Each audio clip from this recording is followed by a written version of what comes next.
Content warning for this episode. Our discussion touches on suicide, rape, drug use, murder, human dismemberment, and child endangerment. Welcome to An Animorphs Book Club podcast. The podcast where I'm not doing this bit. We do this like twice a... we read each Animorphs book and review them. Every episode, we read every Animorphs book live, each one, all Each 54. But today, we decided to change it up, and we only read the book Visser, which takes place between books 35 and 36. That's right. Oh yeah, I'm Be Natural, by the way. I'm better. I'm Mustard. And that's the podcast. That's everyone. I wish we had a fourth member. I wish... Too good, Kirker. Hello, Stir. Can I join your podcast? Oh yeah, that's a good idea. Thanks. Her human name is Eva.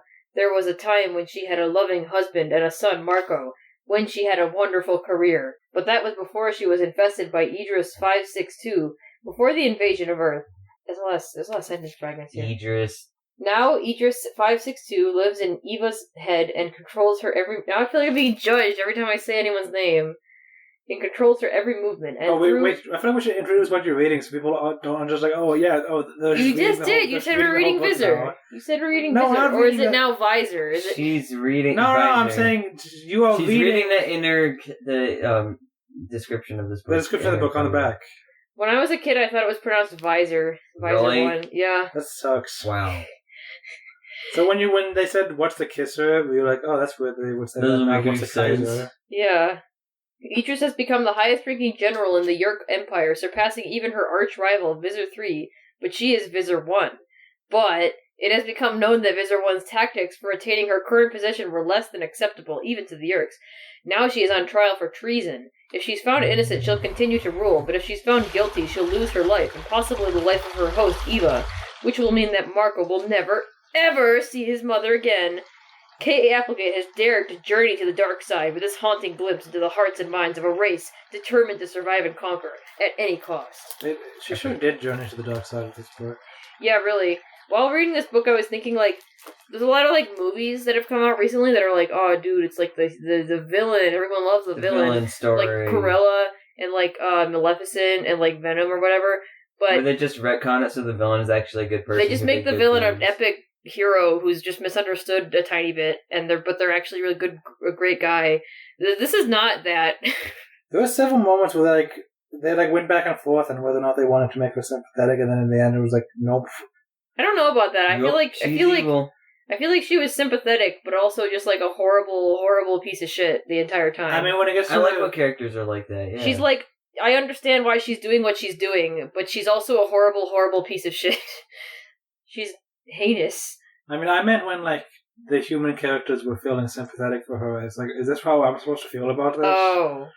Oh, we all give a thumbs up to this book. Yeah, I like this book. I was going back and forth on whether to make it my favorite or not, but I was too, actually. Fun fact. Nice. Let's start with the summary. Yeah. Mm-hmm. But we did the summary in a stupid way. We each no, we didn't. It chapters. was a good way. I suggested it. I'm so glad I only had to summarize the first 8 chapters because it gets Yeah, summarizing the last 8 chapters really sucked. It was hard to I was thinking about that. I was like, Mustard, which chapters are you summarizing again? And he was like, the first 8. I was like, who's doing the last one? And he was like, Batter. And I was like, oh, good. He's got this. Okay, well, thank you. We didn't want Bubba the Clown's Adventure Part 2. Yeah. What do you mean Bubba the Clown's Adventure Part 2? What are you talking about? That was you. You were the one that summarized book 15, and didn't you say that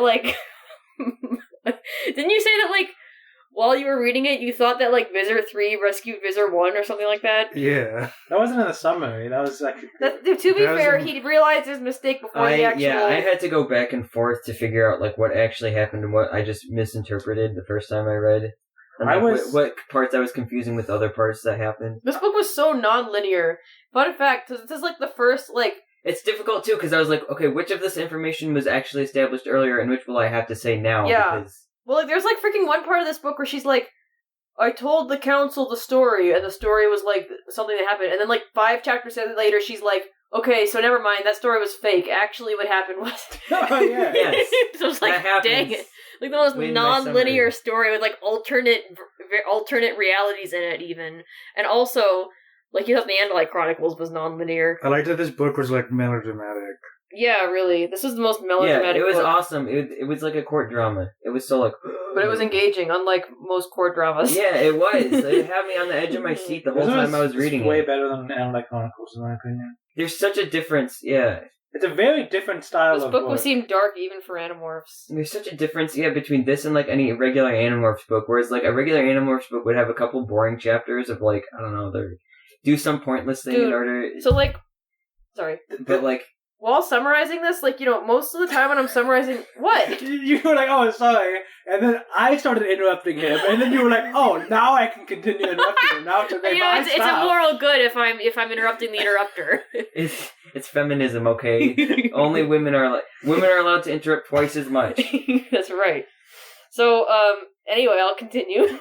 Well, mostly when I summarize Animorphs books, like I can summarize like each chapter in like one sentence max, and by one sentence max, I mean like some of the chapters I don't even need to summarize because it's just like they keep doing the thing they were doing the last two chapters. Yeah, exactly. But in this book, like I was legitimately writing like paragraphs to summarize each chapter because they were so freaking dense. This book was so dense. You think so? Especially the latter half. By dense, I mean a lot of stuff happened. Like, a lot of stuff was revealed. Yeah, this was much more of, like, a reveal book than, like, other Animorphs books. Like, we say it was just dark, but it wasn't dark in the way that, what was Megamorphs 3, was it?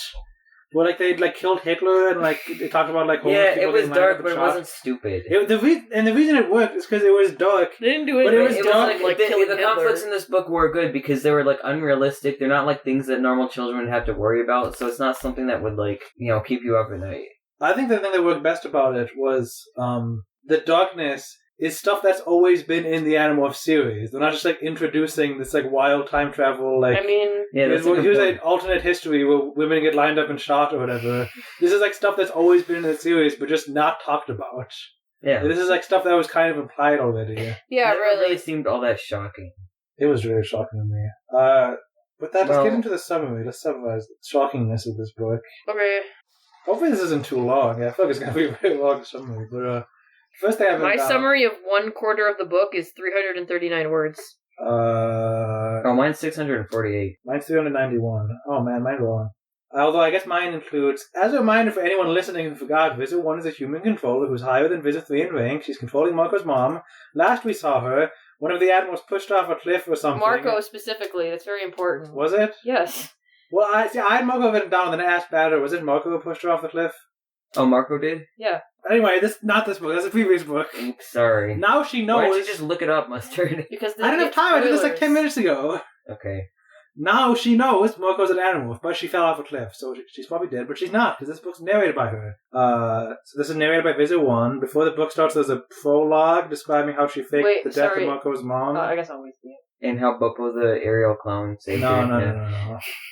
So this book takes place a month after the book where she got pushed off a cliff. She's been in captivity by Visser 3 and is accused of treason and on trial in front of the Yeerks Council of 13, who are watching as holograms. So the format of the book is like alternating between events that happen in real time, like in the trial, and then most of it's just like her describing her life, which is like her like witness, So it jumps around a lot. As part of the trial, she begins to tell the history in detail. Before discovering Earth, she was in charge of finding a species that would be perfect for Yeerks to invest, otherwise known as a Class 5 species. In the trial, she tells the court about some of the events that we read about in Annalise Chronicles mostly, and she calls Visser 3 a traitor for interacting with Annalites, and then Visser 3 is like, I'm going to kill you. He's a very strong reaction. ICP reference. I'm going to kill you. And it's very sussy of him to say, like, now everyone's like, oh, why is he acting so strong? Stop! This is a summary! After failing to find definitive proof of a Class 5 species existing, this is her history again, she was ordered to go to the Taxon homeworld, but she was like, no, I'm not doing that. There's a Class 5 species out there. This isn't a waste of time. So she sets off, she steals a Yeerk ship with some other Yeerk named Essam? Essam, we'll go with that. Well, she would eventually find Earth. I feel like these names are like deliberately designed to have as many pronunciations as possible. I feel like I pronounced it like... I thought it was Edris, not Idris. Yeah, I also thought it was Edris. Why did you say Idris? Why would it be Because Idris? that's what it was when I was 10 years old. It's Essam, but not... You thought it was Visor! You really want to shatter the dreams of me, a little birthday boy? It's Idris. Yes. You're a war prince now. Listen, so then the quote from the Council of 13 is like, hey, how about for the next part we just like read your memory dump, which you recorded around this time. And then she's like, okay. And so they can see and feel everything she experienced. So anyway, history. Visser 1 was in a ship orbiting Earth with Essam, and the ship landed like on Earth, but it was in the middle of a battle, and there's big booms going around. She's not Visser 1 at this point, by the way. She's like sub-Visser negative. I refer to her as Visser 1 at every point. Me too, but I just want to be me too. I just want to be clear, like, there's actually not Visser 1 There's yet. a part in the trial. But I'm still going to call her Visser 1 the entire time. Yeah. There's a part in the, like, near the beginning of this book, there's a part where Visser 3 is like, don't call her Visser 1, she's being demoted because she's in trouble, and then they're like, we'll keep calling her Visser 1 for now. More like Visser None. So, yeah, you know, the book does it, we'll keep calling her Visser 1. I don't even remember what her Yeerk name is, actually. Yeerks, 546. Okay, you're right. I remember Essam's name, because he doesn't have a rank. Maybe he does, it's not brought up much. Anyway, so, yeah, she hops in someone's ear. She hops, like, a soldier's ear, and then that's the end of chapter 8. That's the end of my part of the summary. Nice. What a good summary. So we're continuing, right? Yes. I wonder who's second. Is the person who's typing and not paying attention. What are you doing? I'm taking my notes to read my summary. Oh, it wasn't done yet? No. Oh. That's okay. How much more? You kind of out of time, buddy. This is my last sentence. Okay. Did you even mention the Council of 13 in your summary? Yes. Okay. That was another thing, like, while writing my summary, I was like, well, there's, like, stuff that's introduced before my part, so it's like, do I have to recap what it is? Yeah. So I kind of did my best, but, you know, I think we're doing good so far. Did you mention Geralt, or whatever his name is? No, who's that? He's like the guy who is the speaker of the Council of 13. No, I did not mention him. Well, he doesn't really do anything, he just says what the Council of 13 is thinking. He's important. He's the Geralt is important. You don't need I pronounced it Garoof. Geralt is an important character, outside of being the speaker. He's an important character. Yeah. If I speak towards the mic. Mike? I think I'm... Better did a way better job of imitating that. Did you start the memory transfer protocol? Thank you.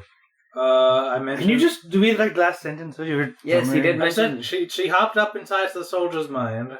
Are there forest red gums in Minecraft? Oh yeah, okay. So then she gets used to being a human controller in the stored memory transfer protocol flashback. And she and Idris makes a plan for world conquest. And that's the end of the transfer protocol. And then after the memory dump is finished, the council is like, very interesting, And then Grizzly Bear and a tiger and some wood bear attack the room, and Visser 3 is like, oh no, it's those Andalite bandits I was talking about, and kills them. But then Visser 1 figures out that it wasn't actually the Andalite bandits, that he just brought in a tiger and a bear to make it look like he killed the Andalite bandits.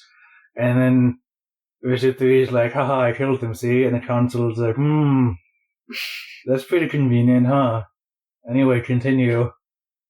That's it? That's it, yeah. That's nice. Chapters. What a good summary, I think. That's what happened. Right. That sounds about right. Visser 3 brings in an apparently schizophrenic homeless man into the room and he reveals that this is Hildy Gervais, the former host. Anyone have any problems with that pronunciation? No. Wait, you didn't mention any of the stuff that happened on Earth. Was that nothing else happened there? Yeah, I did. Okay. They made plans for world conquest. The end. Okay, I guess that's enough, sure. He reveals that this man he's brought in is Hildy Gervais, the former host of Assam. Hildy testifies to the council that when he was Assam's host, Assam and Idris were in love, and they even had children through their host's bodies. With this reveal, Visser 1 panics that Visser 3 knows more than she wanted him to know about her past life as a traitor for a year in her human host body.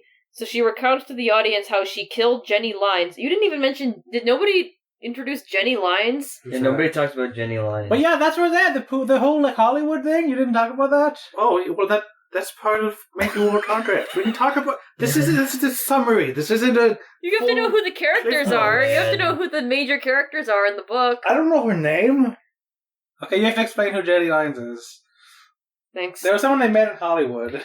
Their first human hosts were this girl named Jenny Lyons, who's like a failed actor. Well, that was her second. Visser 1 second. Well, her first host didn't really matter for the plot, but her second host technically was her first host she used for a while was named this failed actor in Hollywood, whose name was Jenny Lyons, and Assam's first host was this older guy named Lowenstein. So anyway, in my part of the summary that I'm actually supposed to be summarizing, Visser 1 recounts to the audience how she killed Jenny Lines in order to switch hosts to a woman named Allison Kim, who was to be her host for the next year. At this point, Garoff insists that they perform a live memory dump of V1's time as Allison Kim, because the memory dump, ended, and V1 is just kind of Visser 1's kind of just, recounting from, to them without using a memory dump. So since refusing to do a new memory dump would be suspicious, Visser 1 allows the procedure, terrified of what the council will see. Garoff watches Visser 1's memories of falling in love with Essam and having human children, and it's revealed that the reason Visser 1 is avoiding all-out war on Earth is in order to protect her human children from being killed. Even though the council can convict Visser 1 for treason right now based on what they've seen, it holds off and announces it will continue the investigation after they take a break for lunch. Visser 1 realizes that she needs to show Visser 3's treachery to the council by showing that the Animorphs are still alive, and for that, she needs Marco. During the recess, Visser 1 steals a cell phone from another human controller, hides in the bathroom, and calls Marco, which is when Marco gets the call from last book. She begs him and his friends to show up to the Yeerk pool during the trial, but Marco is skeptical and Visser 1 is unsure if he'll do it. Returning to the trial, Visser 1 frames her story as her momentarily gaining sympathy for humans, but overcoming that for the sake of the mission. She recounts how she started the sharing, using another host, and how once she contacted the Yeerks to come retrieve their Class 5 species, Essam got upset as he still wanted to protect their children, and then he left her. End of my summary. So this is her, continuing the story, when Essam threatened to run away. Visser 1 threatens Essam with a Dracon beam in order to get him to stay, but he overpowers her and starves her until she crawls out of Allison Kim's ear. He lets her keep her other host, Lord David Altman, which you guys didn't mention. That was the other host that started the sharing. Yeah, he started the sharing anyway. At least I said she had a host. But takes the kids. She ends up hunting Essam down, as she says, to kill him for betraying her. She insists that she didn't care about the kids, but then Visser 3 brings in her son, Darwin, and says that if that were true, she would have no problem shooting her own son. Visser 1 is given a gun to shoot Darwin, not a Dracon beam, but a gun. But she hesitates long enough that the Animorphs are able to break in and disrupt everything. She and Darwin both get knocked out. Visser 1 wakes up in a dark taxon tunnel off the Yeerk pool with the Animorphs. Marco tells the Yeerk to leave his mom's head. If not, they'll just kill both of them. Eva convinces Visser 1 to crawl out of her ear. After she crawls back in, she learns that Eva convinced Marco to let them both live, as reintegrating back into regular life would be impossible for Eva, and keeping Visser 1 around would give the Animorphs a better chance at stopping the invasion. So the Animorphs rough Eva up a bit and then leave her to get picked up by the Yeerks. While waiting, Visser 1 thinks more details about her past that she kept from the Council of 13. She loves humans and considers herself to be part human, but she still wants to rule over them all, which is why she decided to take them over through convincing rather than conquest. She goes over how she started the sharing and got the first willing human host by brainwashing him with cult tactics. She then contacted the Empire to show them the proof so she could continue her plan. Essam didn't rebel because he thought taking over humanity was wrong. He rebelled because he didn't want to kill off Hilda and Allison, which Visser 1 wanted to do in order to become Lord David Altman full-time and gain more power.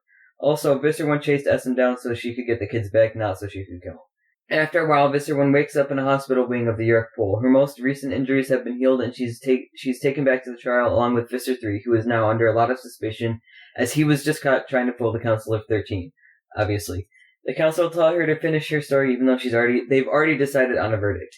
Visser 1 recounts finding Essam and Allison at the hospital where they've had to take the twins because they're sick. She witnesses Essam die of chondrona starvation and murders Allison, leaving the twins to be adopted by someone else as Hildy is too mentally unstable to take care of them. Visser 1 continues to build the sharing with new Yeerks who have just arrived. She kills Lauren and infests Eva so she can continue running it behind the scenes, but also because she wanted to experience being a wife and mother again. The Council of 13 condemn both Visser 1 and Visser 3 to death by chondrona starvation, but suspend both of their sentences so that they can keep overseeing the Yeerk invasion. Visser 3 gets to stay on Earth as they don't have a replacement lined up for him. He is excited to begin an all-out war, but the Council are afraid a war might draw the Andalites to Earth, so they want him to keep infesting people in secret. Visser 1 is sent to a new place called the Anati system in order to set up space cannons and draw the Andalites there instead. Man, what a dense book. Yep. And probably we're going to meet some new aliens called the Anati, maybe. Well, only if we follow Visser 1. Wait, what? There's more aliens? What are you talking about? Visser 1 went to another planet for, aliens. To infest infest more, a new species of aliens. What, when? At the end of the book? At the end of the book. That's what she was condemned. She's not on Earth anymore? She's on another planet? What? Dude. Visser 1's on another planet. When did that happen? And that's how they can continue the series without the bad guy knowing who the animals are. What are you talking about? She's not fighting them anymore. Where and when? Like the last chapter. What's the last words in this book? It's stray stupid, pay attention to the book. Nothing at all, no. That's not the last words that I read in the book. What are you You talking didn't about? read the last few chapters? I read was on my PDF. What's the last Where does chapter? it end? What's the last words of your chapter of your There's book? 33 chapters. What do you mean, Just read the last sentence. No, it was on the text to speech. Oh, no. Your text-to-speech stopped running? I played it like we wanted and made sure that was the end of it and everything. Oh, no. What happened at the end of your book? As Sam dies, I grabbed him and pulled him out the rest of the way, but he was still more attached than I thought. I suppose death had already reached Fire's body. I held half a Yeerk in my hand. He moved very little and stopped moving altogether. End of book. What? Oh, Dude! no, 4 pages left. Oh I was my wondering God. why. I was like, this is... What? That leaves a lot of stuff open. Oh my god. Dude. Do we need to have you quick read the book? It's just 4 pages. Yeah, I just spend more time eating, I guess. I have to go get dinner. What? You do? Oh, it is dinner time. Yeah, let's have dinner. I'll read this. Yeah, I'm kind of hungry. Yeah. Okay, dinner break. What a bold ending here. There's a lot of... What about the children? What happened to the Look children? out for part 2 of the Animorphs Book Club podcast reviews Visser coming Reviews in the 2 remaining months. 99%. We're back. So we finally read the last 4 pages of the book. Welcome we had back. some difficulty. We didn't even know.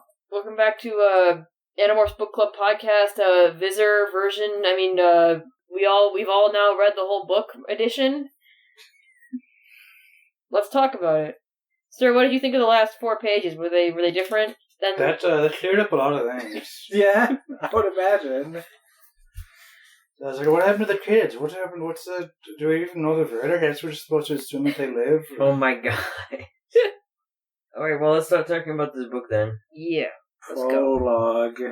This one was kind of different. Wait, is Megamorph still a thing? Yeah. Yeah. Yes. There's one Megamorphs left. Okay. We now have 1 Megamorphs left and 1 Chronicles left. And 1 Alternamorphs So left. 4 more books that are written by actually Capplegate. Why can't we get the Helmet Chronicles? Alternamorphs are not written by Capplegate. Helmet Chronicles? Yeah. No, but like the last 2 books. Dude, I feel like ever since Capplegate's been off of writing the main Animorphs books, she comes back and she's like, "You ghostwriters have not made this series dark enough for me. Freaking, they line up homeless people and shoot them. Hitler wins. Shoot this child in the heart. Yeah. Like, Oh, we didn't even mention whenever this I come back, I need to make it really Yes, edgy. I mentioned it. They had a Yeerk put in Darwin's head so that Yeah. the Yeerk could hold the barrel of the gun up to his forehead, so To that his she heart. can't just. I don't know like why. miss. I don't know why they made it to his heart, and not his head. But I It was guess to his heart. I thought it was his head. it said heart. What's which the is matter? They weird. both kill you. Well, Head was head is a way amazing. Also, more Head would efficient. kill the Yeerk. Oh, that's why. I didn't think of that. I was like, Capplegate probably just doesn't know how people kill themselves because she's not a zoomer. Anyway, prologue. I wrote Visser 1's writing is pretty poetic compared to some of the other narrators. You mean this opening scene where she's talking to Marco's dad? Well, yeah, like when she's like talking about how much she loves selling. Dude, I love when she's talking about Marco. Already in his early adolescence, the stamp of failure was on him. He was too sweet-natured and trusting to ever make it very far in a hard world. A world that would only grow harder for humans. Yeah, it's a bit on the nose. How ironic. Yeah. But I like the idea that Marco did start off, softer and nicer, but, his mom dying, changed him and made him, harder and, more calculating and, eventually made him a better Animorph. Yeah. Hard time. If someone else was Visser 1, could Marco have, been as successful as he was? Yeah, interesting.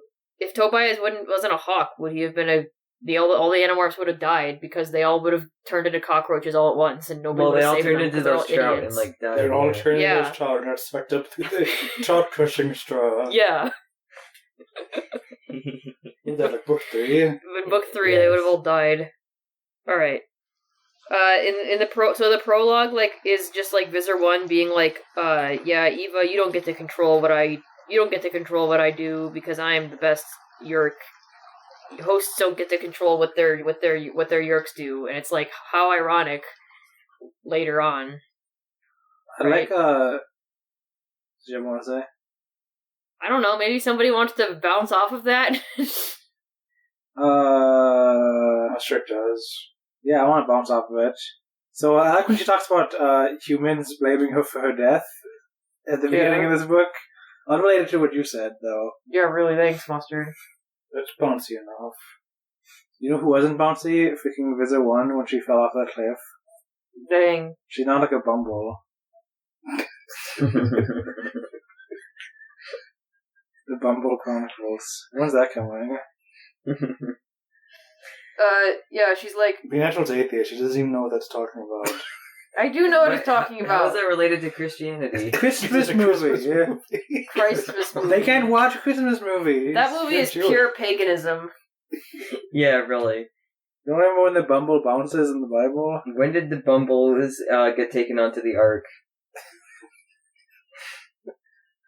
That's when they died. They didn't survive. Humans. Except they did. No. This was. So Rudolph Rudolph Red-Nosed is a Reindeer takes pre- place before the Book of Genesis. Why do you think everyone's so sinful? No, before the ark happens. That's what made God want to kill them all. Okay, checks out. That's why I don't have talking snowmen either. We didn't take the snowman. Forgot to take this. Died in the flood. We erect like fake snowmen in honor of the real ones, in loving memory. So Visser 1 wrote, humans need to blame someone for every mishap. There's no room for random chance in human cosmology. And after Moko's mom dies, people will just see how she was selling and go like, oh, she carried too much cell. She was an amateur. Dude, she's no respect for John the Kramer. sea. They blame the victim and move on. What are you saying? She's John Kramer. What are you talking about? She like says, "Oh, I leave nothing up to chance," and she leaves like 40 things up to chance. Also, when she said, I wrote the book on human infestation, I was like, wait, is that literal? And I was like, yeah, it was. This is the book. I did not. I knew in previous books it was established that Visser 1 led the human invasion. I did not realize she did this much for it. They didn't really. They were really vague about what she exactly did in the previous books. So now I see why she's Visser 1 after reading this. Yeah, she was literally very important. Way more important than Visser 3 and That explains how Visser 3 being in an Andalite body didn't automatically make him Visser 1. Yeah, because I was always confused about that. What's so special about this woman and this Yeerk? No, she is the reason. Well, that as we learned in Alternamorphs 1, Visser 1 her genetics are just so epic. Her host, without such a magical, awesome host, Eva has would have never extraordinary abilities. I don't remember this. What? It was explained in the last page book of Alternamorphs 1. It was why does Visser 3 trying to kill Marco's mom before she's even Visser 1? And then Axe is eating licorice, and he just says, she just has extraordinary abilities, and without her, Visser 1 would not be very threatening. And it's clearly that's not true at all from this book. Do you think Capelgate had this all planned out as Visser 3? I mean, not the whole book. I think Capelgate didn't write Alternamorphs 1. No, this book, Visser. I know, but I'm saying if you're thinking of it contradicting with Alternamorphs 1, I would say that it's more likely she planned this part than Alternamorphs 1. Because I was reading this and I'm I feel like this would she would have had to have had an idea of how the invasion started, I don't know. I'm surprised I never thought about it. I don't know Capelgate's workflow, and I don't know the workflow of writing a series that goes on for 5 years and has 60 books like Animorphs. Because in the first book, the lore was that you could talk to people in thought speak if they were in Morph, and you weren't. That was the lore of the first book, and also that if you accidentally think too much while a human, Visser 3 can hear you with his thought speak. There's all sorts of weirdo stuff in the first few books that they just kind of retcon. So I don't even know, Yeah. So I'm just thinking when they first introduced Visser 1 and then was she just was that just her being oh well, if there's Visser 3 there should be more Vissers. How about Visser 1? I assume if you're gonna create a character named Visser 3, you didn't just do that because you thought the number 3 was cool. I don't know. I feel like you might have. I might do that, honestly. Well, yeah, but you probably thought there was some reason for him to be called that. You didn't just think it was he just thought the letter 3, the number 3 was multiple cool. Vissers, right? Yeah. You probably, maybe, I don't know how much she would have planned it out, but I imagine she would have planned that it's a ranking of some kind. Also, something I thought of just now. It's interesting that this is the third Chronicles book, because this seems It's not called the something Chronicles, and also it's not it doesn't really have just like it's not structured like the other ones where it's just like framing device, then flashback to the past, and then framing device, and then end. It's I'm saying it's half of it's in the present. Other than the fact that it's like related to like the current events of what's going on with Marco's mom, I'm like surprised that this is so late into the series because this is like there's so much information in here. Like Andalite Chronicles was the information we learned in Andalite Chronicles was not so prevalent to what's currently going on in the other Animorphs books. You know, Was it? I mean, yeah, I think it gave this book a sense of like urgency and like epicness though that the other ones didn't really have. Like the other one's like, why are we learning about Forkbridger now? Because Tobias happened to wander into the valley tonight. Okay, I guess a baby was born too, but that was kind of tangential. But this book is like, this book has to be now, especially because Visser 1 is apparently not going to be around anymore, I guess. Yeah. I don't remember much about like what happens after this book in terms of Visser 1. I feel like I remember less about the books after this point. I mean, I feel like I remember more about earlier books just because like they were more, it was like earlier in the series, so therefore you have them in your mind longer. One thing about this book, this is kind of about the whole overall book, is throughout it I was thinking like, how will this end that is not a massive change in the series? Because either, if we're to believe how the council says, and maybe it's obvious to you that this wasn't going to happen, but if we're to believe how the Council of 13 works, either Visser 1 dies, or Visser 3 dies, because they're both on trial and whoever wins, or like they both die, or like neither of them die, and either of those happening is a massive change to the series, because if Visser 1 survives, or Visser 3 died. Yeah, or if they both survived, because like if they both survived, Visser 1 then knows we tell the everybody Animorphs. that the Animorphs are humans. Right? But then that was all explained as like why she can't do that because then they'll like know that she's a traitor and she'll die and stuff. And like I thought it was an interesting I kind of wonder if like did Capelgate think of this when she revealed to Visser 1 about the Animorphs, or like did she reveal to them have and to she was like to come up? Because I don't know, it's a pretty good explanation. I think it is. It works for me. Well, yeah, no, it does. The thing I'm slightly annoyed only because I know that the next Animorphs book, nothing's going to be changed. It's going to be another Ghostbitten book. Like, I was, like, hoping, like, something massive was going to change here. That's going to... And now you're kind of getting a glimpse into, like, me and B Natural's thought processes when we get to an end of a book and it's like, oh, it was all just a dream. Wait, when did that happen? Which Animorphs book was that? The book, well, it wasn't all just a dream, but the book where none of it actually happened. Book 11. Yeah. I mean, like, it makes sense, because, like, they need 40 more books of, like, Ghostwriters writing. And, like, cause honestly, like, Visser 1, like, going off to another planet feels like, even, like, after all the stuff previously happened, that seemed like the only way that it could work out. Because, like, at that point, it's like, she's already, like, only showing up, like, once every 10 books or something. Yeah. So, which is why it's like, oh, this isn't going to make a difference. Like, she could still show up 10 books later and be like, oh, I'm back from this planet or something, you know? Yeah. I mean, but that doesn't detract. Don't tell us how much she comes up from now on. No, I said from now. I said in the past. What? Yeah. In the past. She said in the past.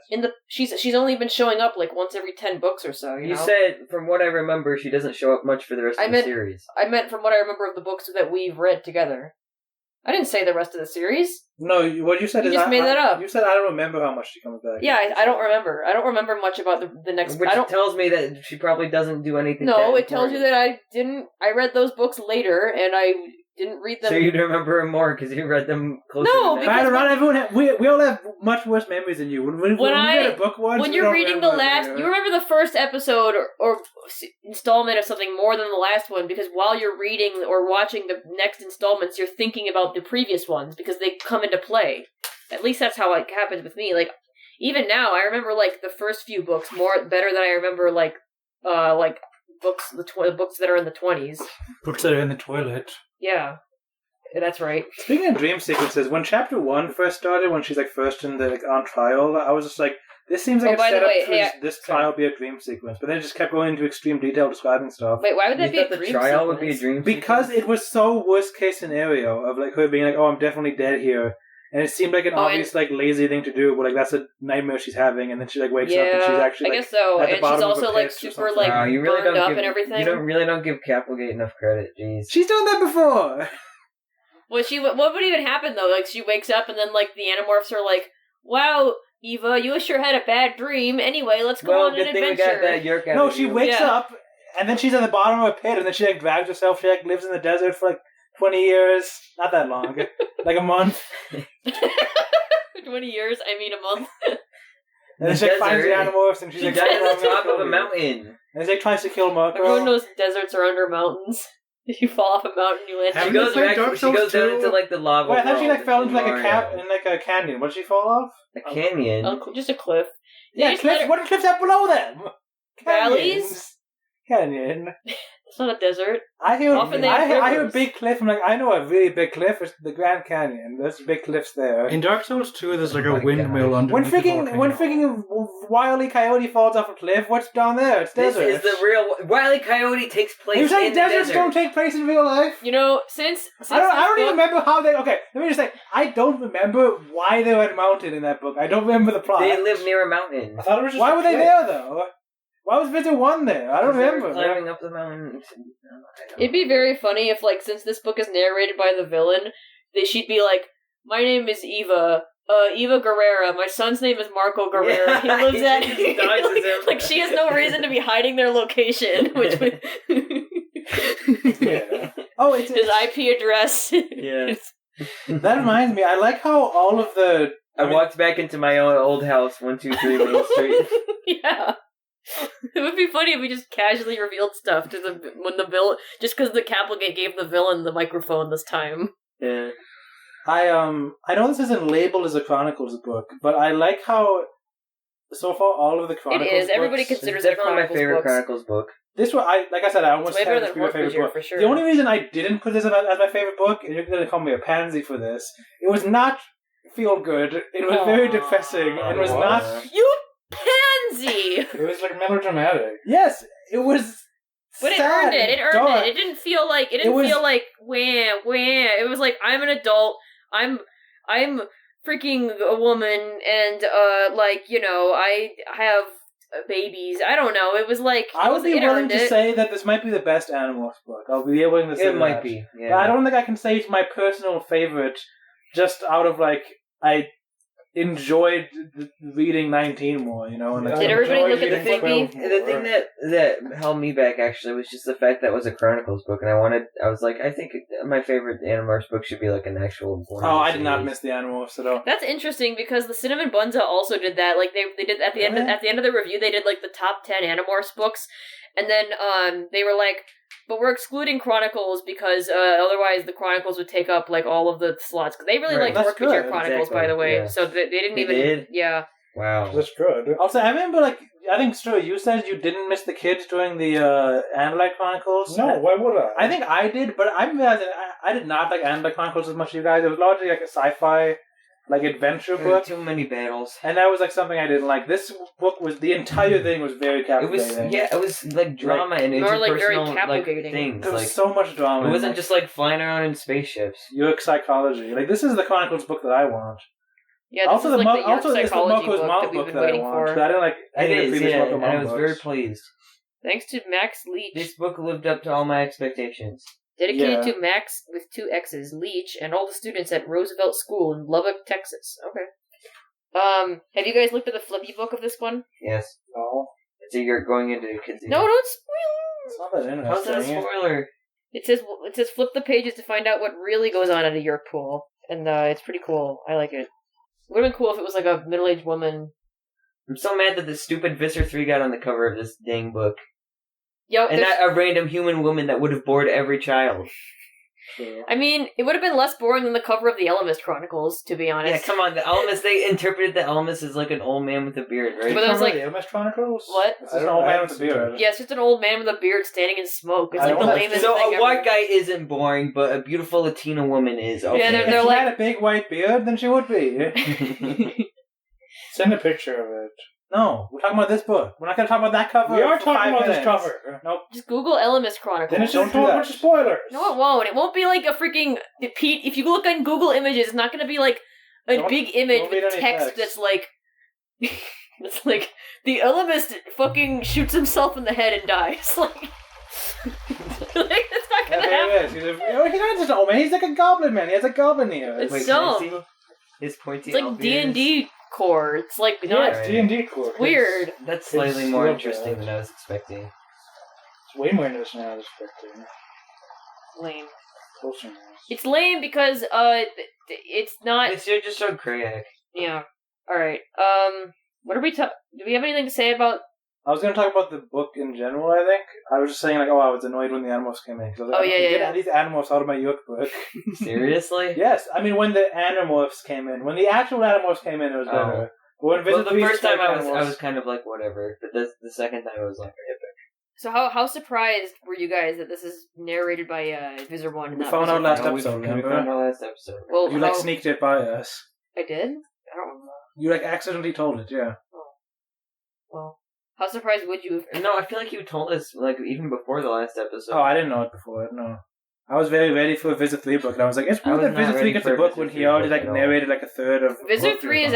actually the only character who's been a major character in all of the Chronicles books so far, I think. Right? I mean, it Well, makes... could we already, like, covered, like, all of his story. Like, I would have been disappointed if it was yeah. a freaking Visser 3. I know, because I was like, wait, Yeah. we already learned Visser 3's whole history in Visser the 3's book. guys, Guys, imagine how much worse this book would be if it was just the same exact plot, but Visser 3's perspective instead of Visser 1's. That wouldn't be that bad. Visser It would 3 suck. has already been in this series too much. I was so mad when Visser 1 said Yeah. It's like Horrible Harry. Someone should, write that. The main character isn't the narrator. Someone should write Animorphs fanfiction that's just Like Visser, the but what's it from called? his What's the perspective. Midnight Sun, like the Edward edition of Yeah. Twilight? Yeah, somebody should write that for this book. What? What are you talking about? Twilight, but from Edward's perspective instead of Bella's. And then they did that for 50 Shades of Grey too. Guys. What? Oh. Well, why don't Oh, you? what's this? Is this the inside cover of Animorphs Chronicles? That looks cool. Well, you can't look at that. That's what came up. What do you mean we can't look at that? You just told us that we could Google I it. said not to look at. Okay. These are Animorphs in the background. Aren't they? I actually can't tell. These look like Those are different the models. Animorphs. Loring, Chapman, Visser 1, Visser 3, Visser 1, Cassie's dad. What are you talking about? Those are the most important characters in Animorphs. I'm trying to think. and a sidey. And Sidey, right, yeah.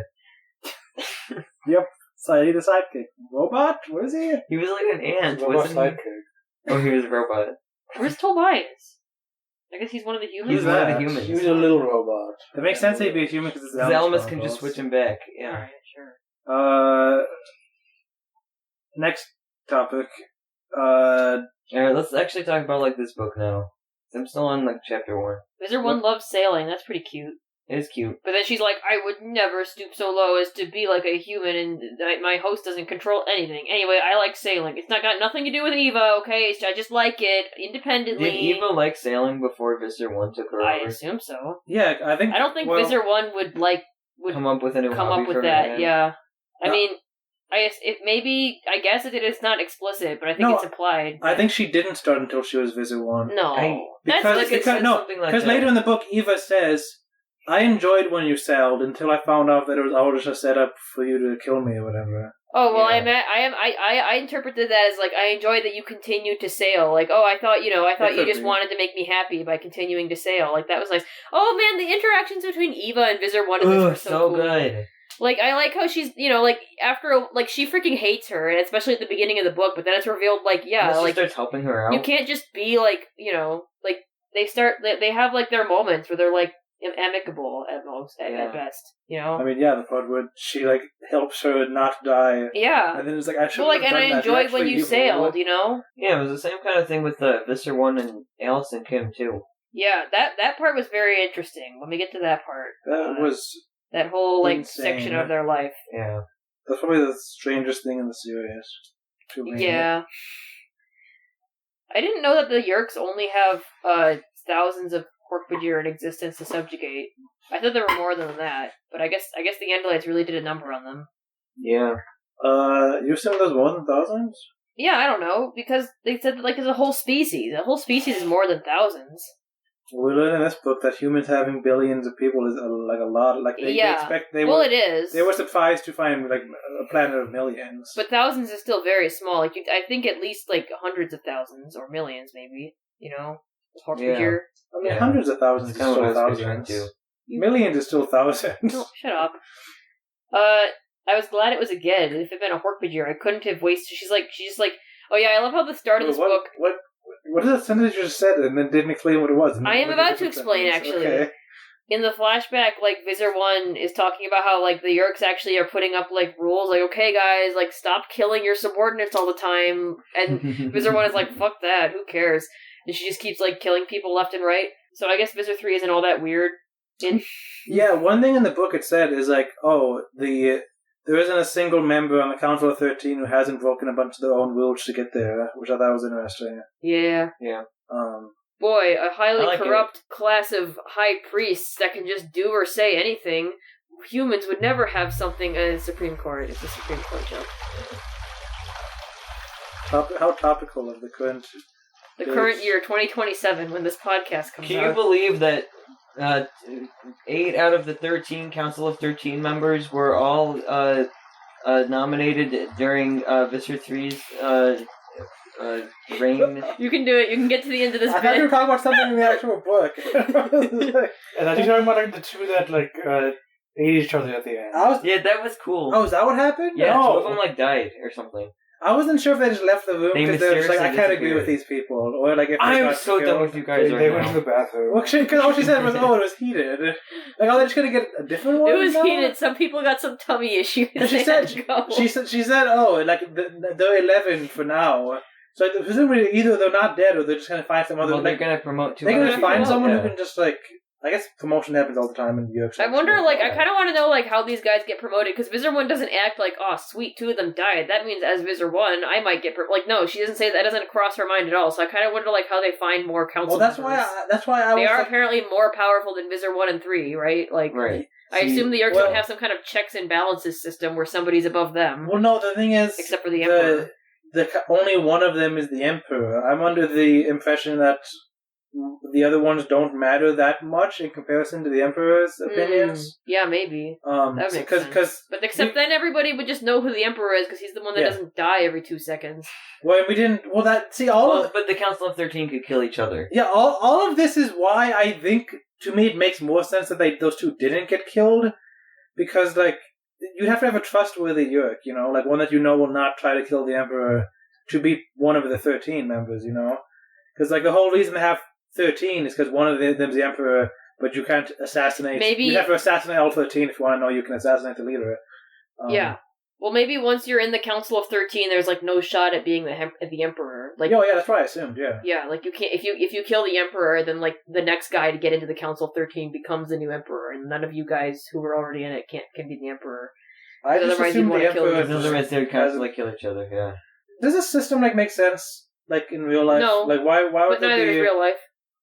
I guess that's true. Okay. So past Visser 1 is like, you know, explaining how she loves killing subordinates. Every day it's like, kill the subordinates. Woo woo woo. Well, she kills their host body. She doesn't necessarily... She tries not to kill the actual Yeerks, but... And then, but there was like a guy who's like a Ged that she kills, Yeah. and she's like, I was glad it was a Ged. If it'd been a Hork-Bajir, I couldn't have wasted the host body, even as a lesson. So the Yeerks have, like, class stratification based on what host you're in, pretty much. I like that Visser one's like teaching like students a class about like infestation. That's like cute. Yeah. Yeah, and Visser 3 outranks her at this point.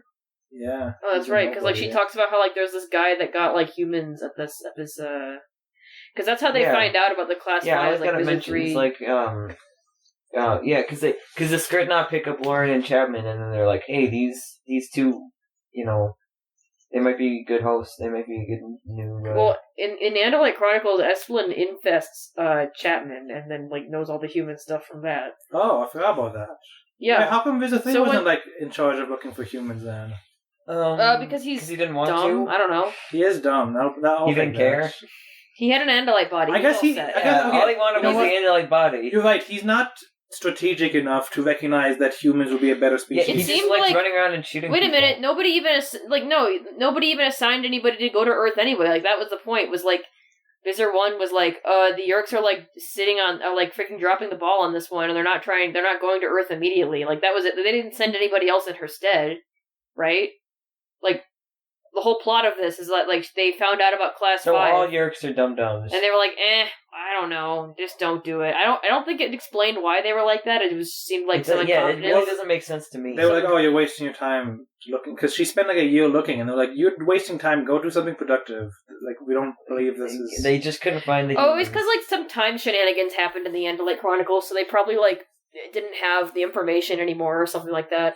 Maybe. I think it's reasonable to, if someone's in the military and then they spend like a year looking for something, and you're like, okay, go do something that's actually giving me any results. This is pointless. Yeah.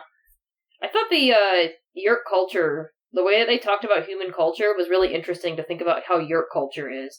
Because Visser 1 is like, yo, the humans are just sending, like, signals all over the place, even though they're not, like, at war. They're not, like, going to other planets except for their moon, but yet they're just doing all this, like, frivolous, like, media that they're producing and sending into space. What's up with that?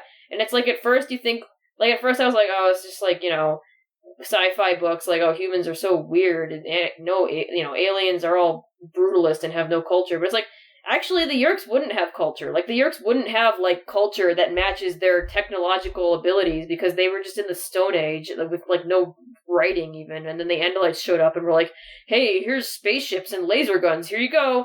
Like, the Yeerks would have no concept of, like, sending broadcasts for, like, entertainment or informative purposes. Mm-hmm. It's funny that when she showed up on Earth, she assumed that like sci-fi movies were like showing actual human working. Yeah.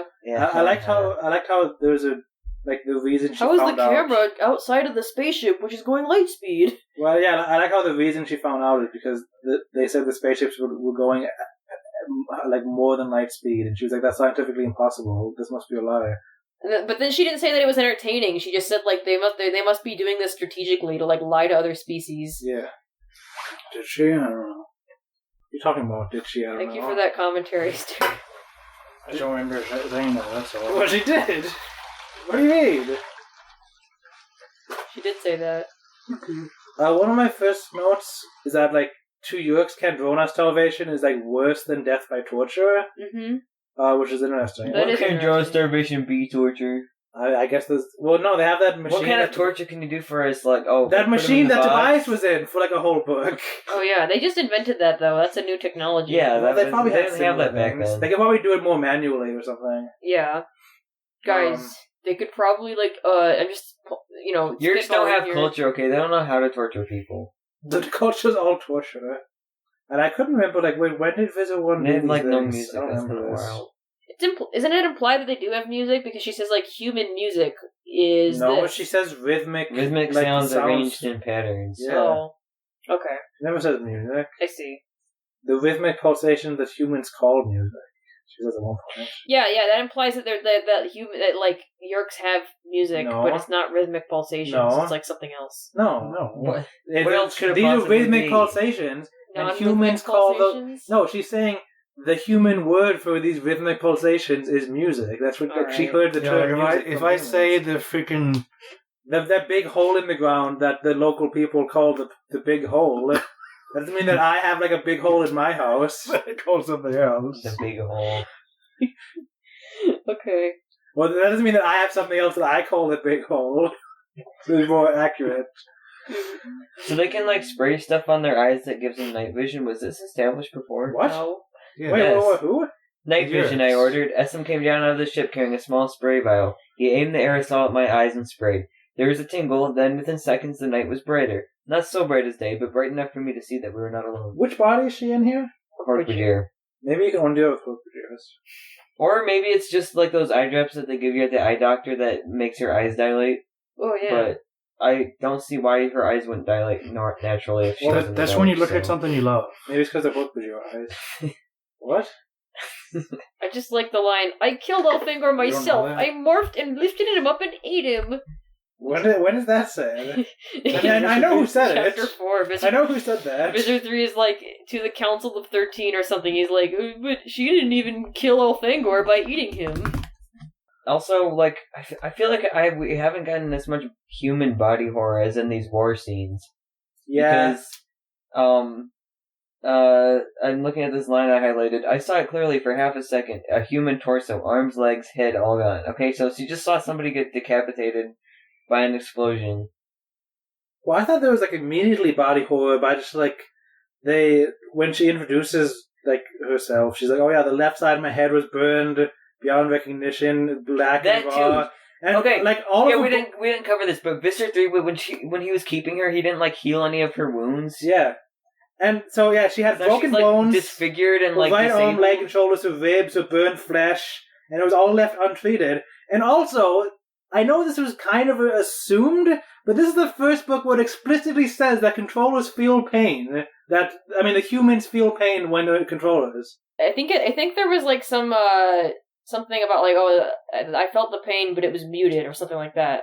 Regardless, it is unpleasant that this entire book, she has like several Eva has bones been broken. like wounded and and just untreated for like an entire month with like a burned face and several broken bones. What it keeps mentioning, like, oh yeah, I tried to like pick something up, but like my hand was like broken. Yeah, it's I wasn't sure if I could lift up a cell phone to call someone.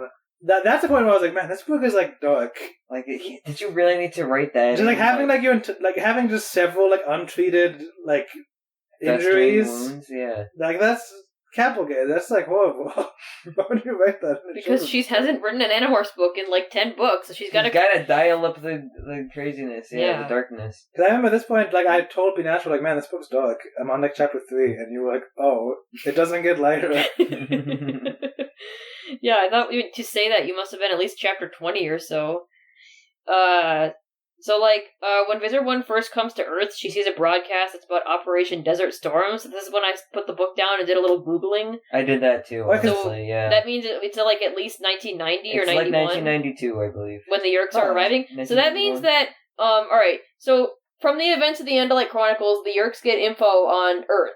So, and like Tobias is like 13 in 1996, meaning he was born in 1983. So the Andalite Chronicles took place sometime before 1983, so does that mean it took at least 7 years since the events of Andalite Chronicles for Visser 1 to actually get to Earth? So was there like a big gap of time between Andalite Chronicles and the Yeerks hearing about it?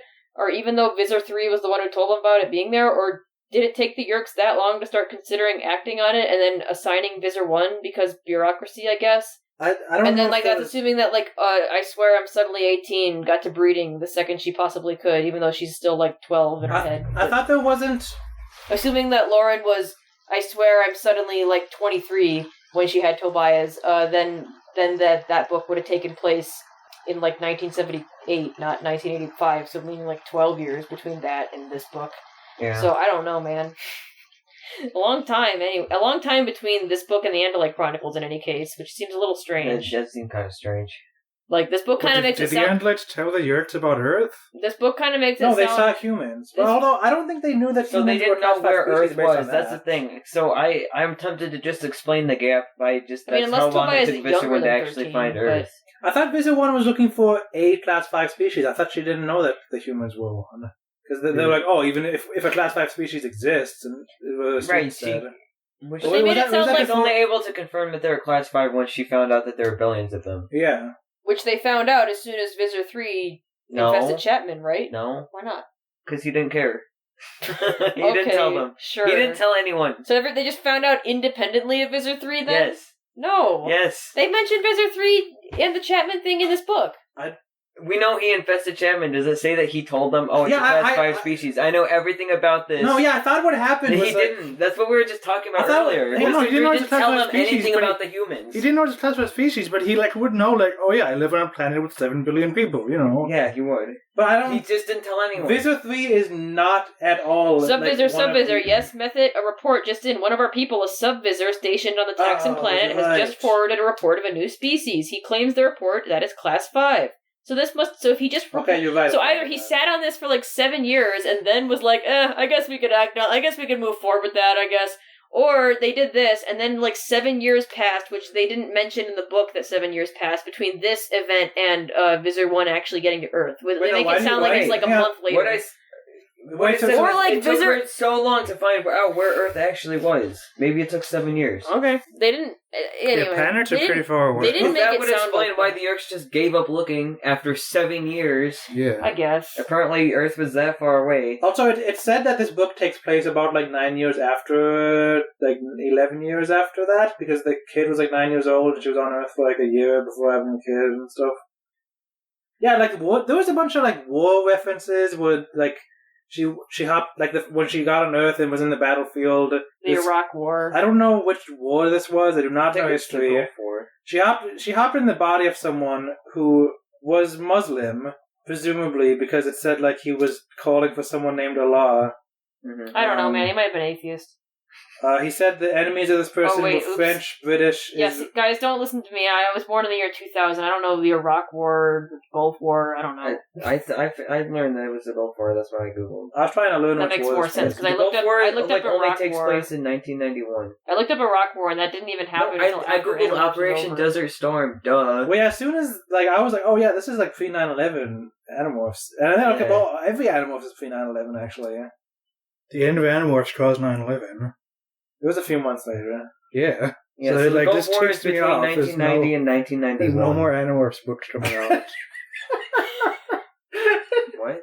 Al Qaeda was so bad that there was no more Animorphs books to read. They were like, "Death to America," and they refused to even produce more of these Animorphs books that we love so much. That's horrible.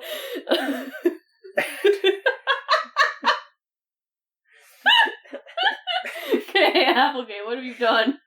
The Scholastic Printing Services.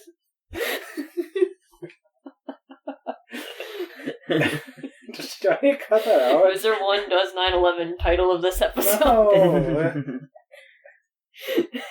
K.A. Applegate does that. No, I wouldn't want that, because that's too, like, real life That's sounding. mean.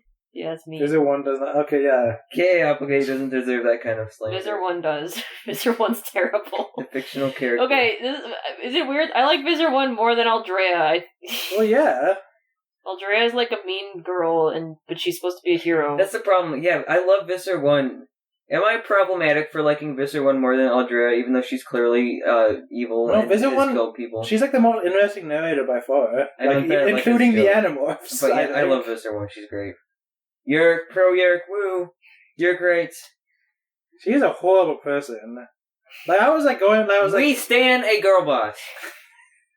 Gaslight she killed a gatekeep- baby's parents. She's literally gaslight gatekeep girl bossing this Wait, what entire baby's episode. parents? So half of the.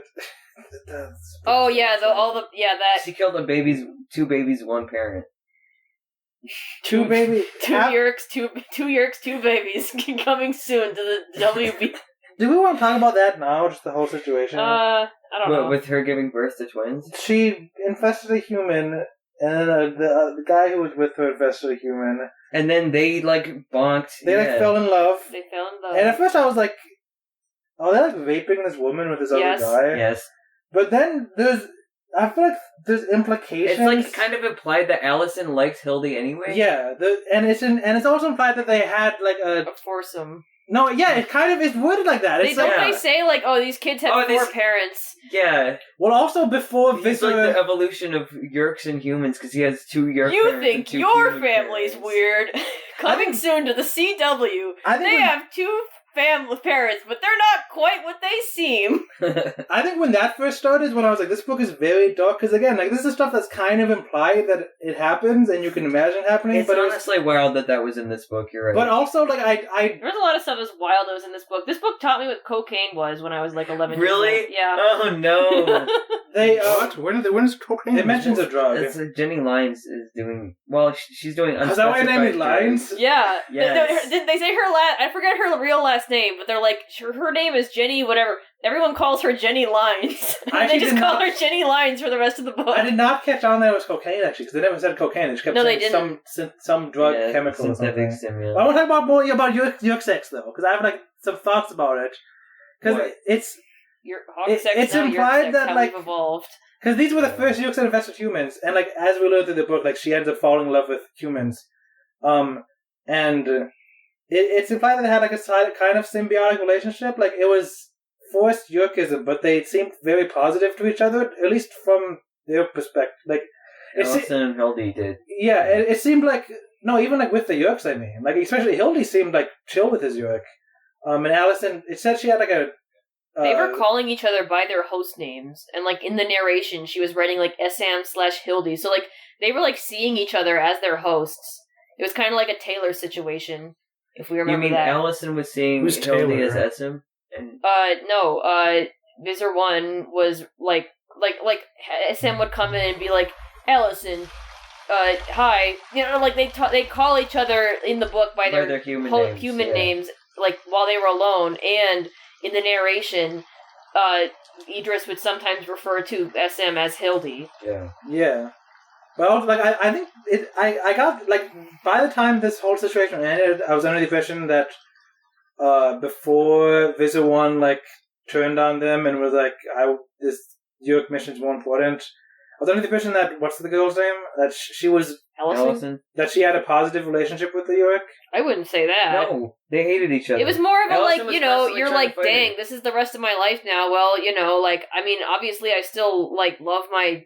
Imagine if you were, like, being forced to... felt a muted version of the pain of childbirth, so I guess I love these kids. It was so weird. It's so weird that they had sex as Yeerks and then had childbirth. And as she controller. fought against Visser 1 in her brain to save Darwin and Marcia, or whatever her name is. What are you talking about? Madra. Kids? What do you mean? Madra, yeah.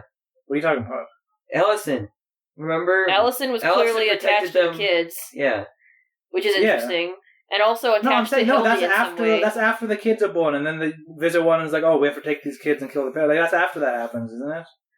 I'm saying before that. Before this turn happens or whatever. What are you saying happened then? I don't even know. It was very weird. And what's stranger to me is that in this whole situation, then like Visser 1 like starts loving the because kids. they're friends because they like talk about like physics and stuff. Yeah, they have this bonding relationship over Yeah. learning. That's crazy. And, well, but also I don't want to simplify this as like, well, then the host liked the Yeerk. Like, no. I don't think that's the case. But like, you know, you're in your head with this person like 24/7. Like, they're, you know, even if it's like a horrible like relationship, it's like, well, that's what I like about these books. Like, they do address make that it like so one-sided. they do address that like, okay, you're gonna have like amicable interactions with them from time to time. Well, because I know a lot of controllers do not. It's like almost a Stockholm syndrome kind of thing. Although I don't think at any point Allison or Eva say, "Yeah, I like being a Yeerk." Like they don't. You No, know, not it's like, that That's not far. Stockholm syndrome. but it's like almost that where they're like they're not like 100%. It's not like a flat version of it where it's just like they're 100% of the time they're screaming at the Yeerk and they hate them and they have no like, you know, that's the only person you can possibly talk to. So eventually you're gonna like try and have some conversations with them if you can. I think the thing that's the most weird to me and why I'm like, what is Kapelgate going for here? Is that Mako's mom like starts feeling sympathetic for the fact that Visser 1 loves these children Yeah. that she made forcibly controlling someone else? Like, it's very strange that then suddenly, for several chapters of the book, Mako's mom suddenly like has sympathy for this woman because she loves these kids that she views as hers. Mm-hmm. Like, it's very weird. Like, I don't know what to make of it. But then by the end of the book, where she's like, "Oh, I'll find the kid and make him love me, and if he doesn't love me, then I'll put a Yeerk in his head, and then he'll love me." And by that point, it's like, okay, the woman's clearly evil. Well, no, but she's a poor mother who wants her kid to love her, but she's too busy being freaking evil. That's relatable. It's just weird right that this there. woman who knows Visser 1 more than anyone else is just like suddenly feels sympathy for her, knowing the situation that the kids were made under. And it's like, oh, this woman loves these kids. I feel sad for her. We need to help her. Like, it was strange. I honestly didn't think about it that closely while I was reading the book, and I'm wondering if K. Applegate didn't either. I was kind of thinking about think this of it a as, lot, like, because no, it is like strange. Visser 1 is very, very, very, very, very evil, including the way that she made these kids is very evil. But like the point of that part was that like, okay, yeah, but you are a mother who loves their kids, and that's something I can relate to. Like that's like despite everything else, like that is something that I can relate to, and it's like, you know, that's something. It doesn't mean that the rest of what you did was justified, that you're a good person at all. She was relating to that and then using that as justification for telling Marco not to kill her.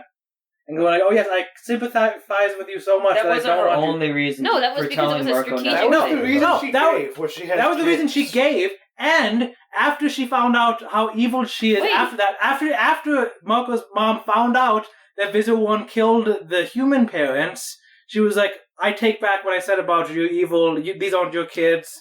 You killed the parents. I took the, no longer... Marco, she has kids, as, like, she's explaining to Marco why Visser 1 will keep Earth safe. She's explaining why Visser 1 will protect Earth. That's Visser 1's... Why she won't just, like, do a full-on war against the humans. Yeah, that's what she was. That's what the purpose of that was. It wasn't to be like, Marco, she's so Marco, cute. you should feel bad for her. Let's keep. Okay, I mean, like, that was some subtext, I'm sure, but, like, and then, like, when she finds out how evil she is, like, not only is she just, like, really, really angry, she's like, holy fuck, you're more evil than I thought, but also it's like, will you really stop? Do you really care about protecting your kids if you're this evil? Yeah. You know, like, it's like, Yeah. will you really stop? It made sense to me. that makes more sense. At no point did I think that Eva just thought that, like, Visser 1 was just a cute little cinnamon roll who... there were several things that Eva said that seemed like she felt a lot of sympathy for how she felt about these kids to me, which is strange. Sure, but like that doesn't mean that that doesn't mean that she was like, I don't hate you anymore just because you have kids. It was like that's something. It's like, it's like you do come up with some stuff to like be amicable with your Yeerk about, and that's one of them. That doesn't mean she's not the worst.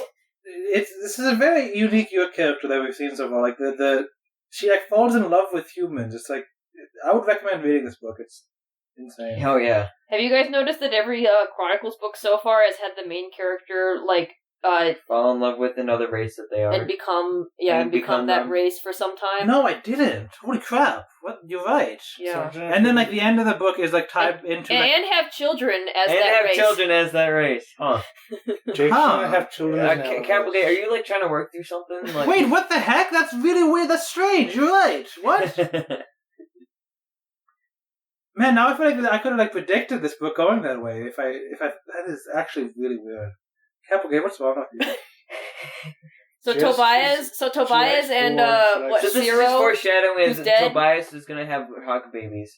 Oh Jesus! So Tobias and Zero, who's dead, and like Hork-Bajir Zero and Madra and Darwin all have to get together and like have lunch sometime. Like we are like simplifying like the events of this book, obviously, because like there's so that is one so aspect dense. that happens in each of these books, in each of these Chronicles books. No, I couldn't stop thinking about like the Yeerk sex foursome that happened in this book. That was pretty wild.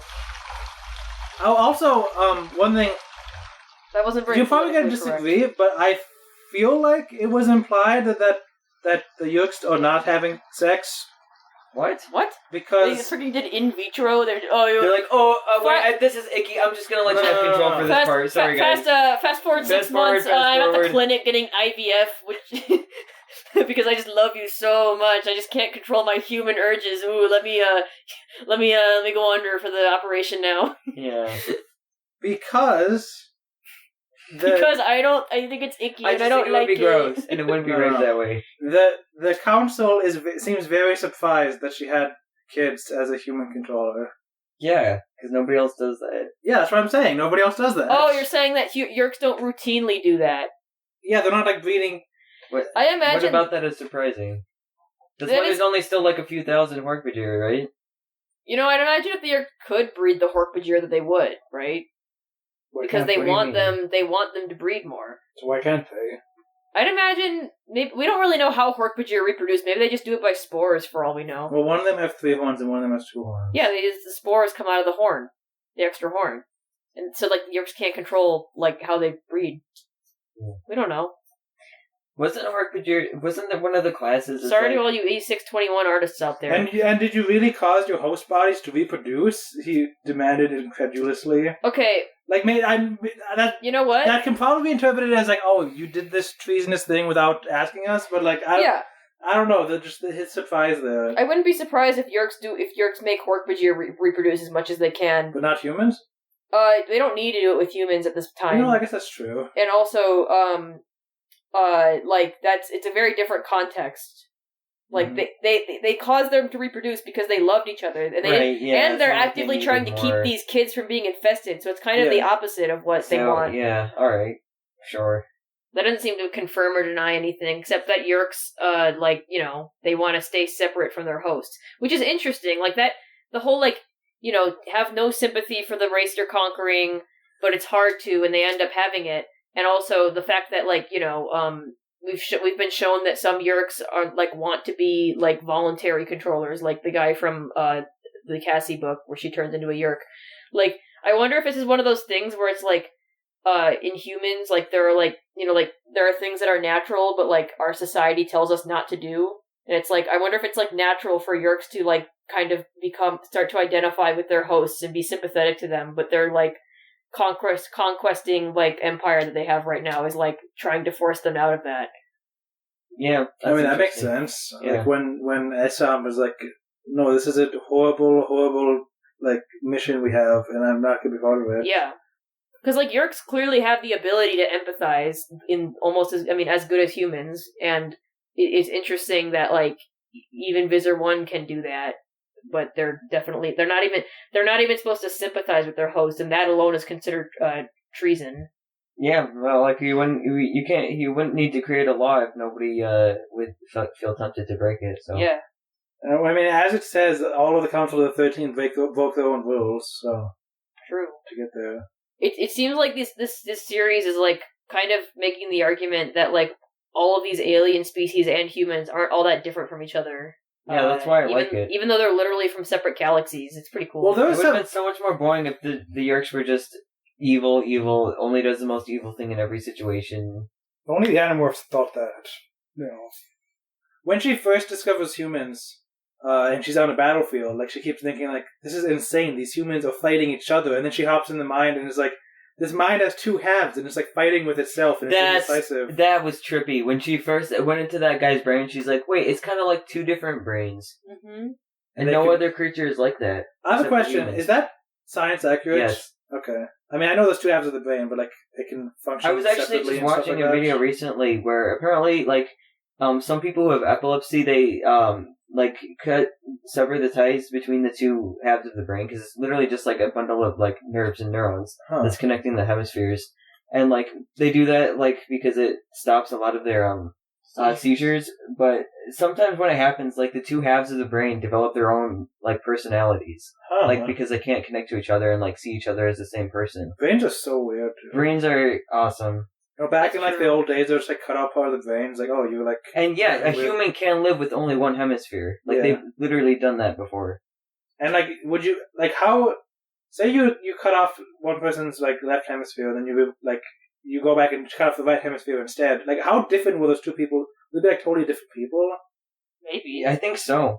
You've heard that Phineas Gage story, right? Yes, from Game Theory. Oh my gosh. Yeah, exactly. That's actually This happened to Afton when he was in Springtrap. The famous FNAF, one of the things went through his eye, and he turned evil from the famous FNAF theory. The famous FNAF character Phineas Gage. Yeah. He's the guy who like got harpooned in the face, and he like had no like fear after that or something, right? He just turned into a different different personality. Well, I heard he was like running through the street naked or whatnot. Well, that was I don't remember the specifics. That's not true. That's like an example he gave, something he would do because he had no fear. Was I going with this? Oh yeah. I thought that was interesting foreshadowing where when she first gets on Earth, like in the past, she's like, "Oh, this is insane that these humans are fighting each other." And then, like, this whole book is the Yeerks fighting each other, like, the entire book. Visser 1 and Visser 3, like, freaking, the way they were fighting is so freaking petty. Like, Visser 1 is just, like, telling a story, and she's like, Visser 3, told us, dude, what if Visser 3 was actually a traitor with Elfangor? What if that happened, guys? That totally happened. Man, and then Visser 3 is like, shut up, bitch.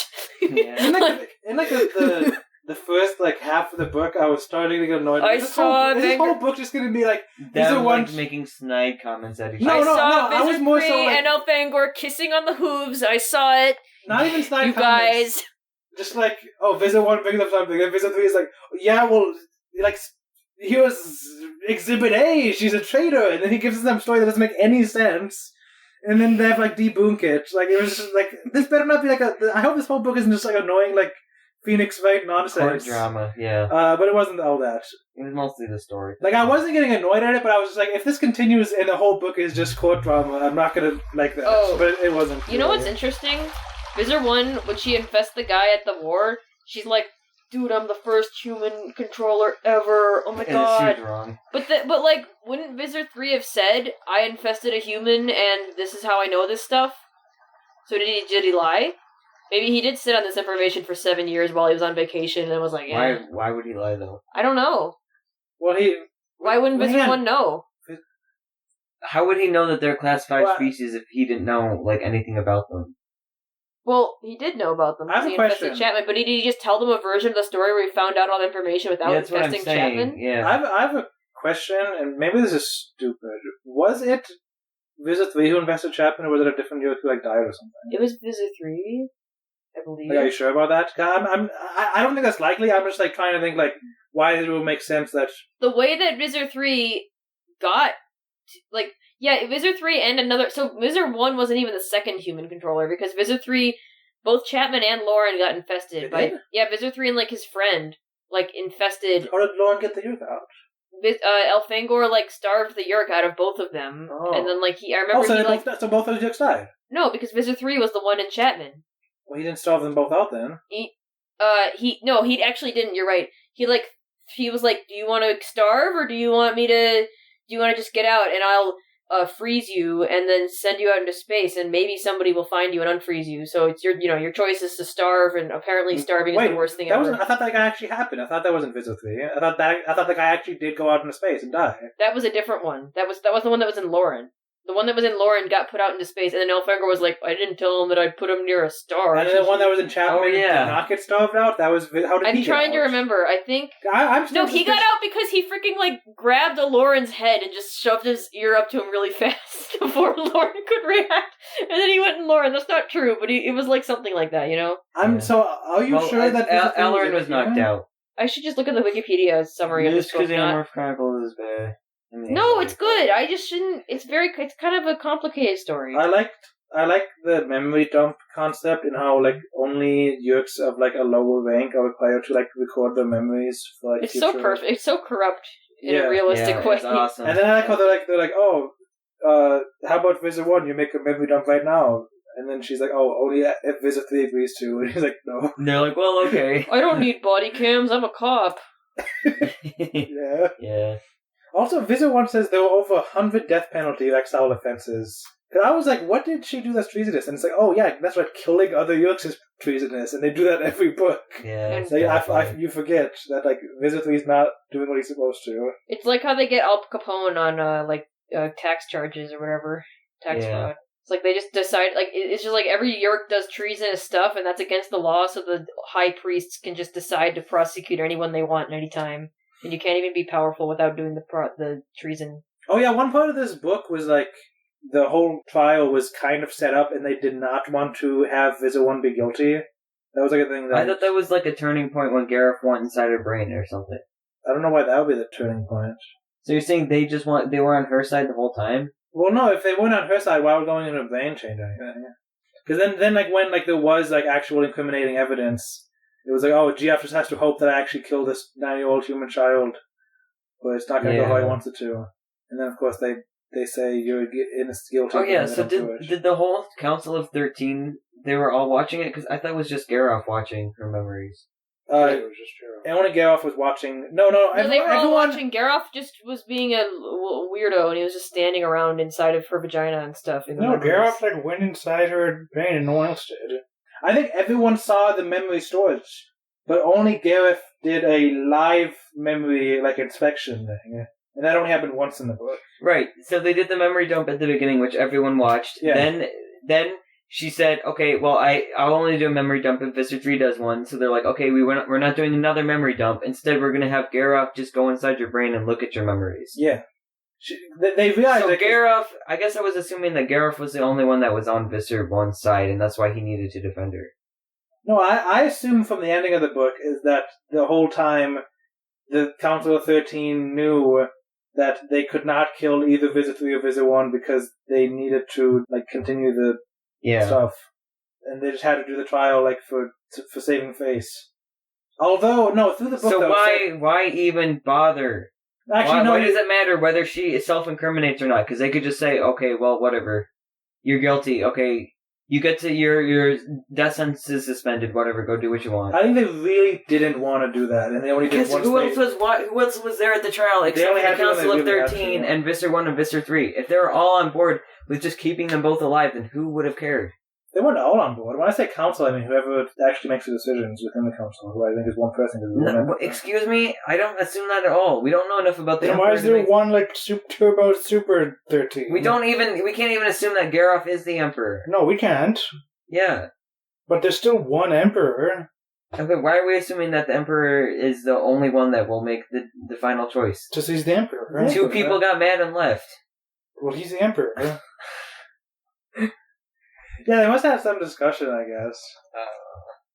I'm sick of thinking of the Council of 13. Yeah, whatever. Let's just move on. Okay.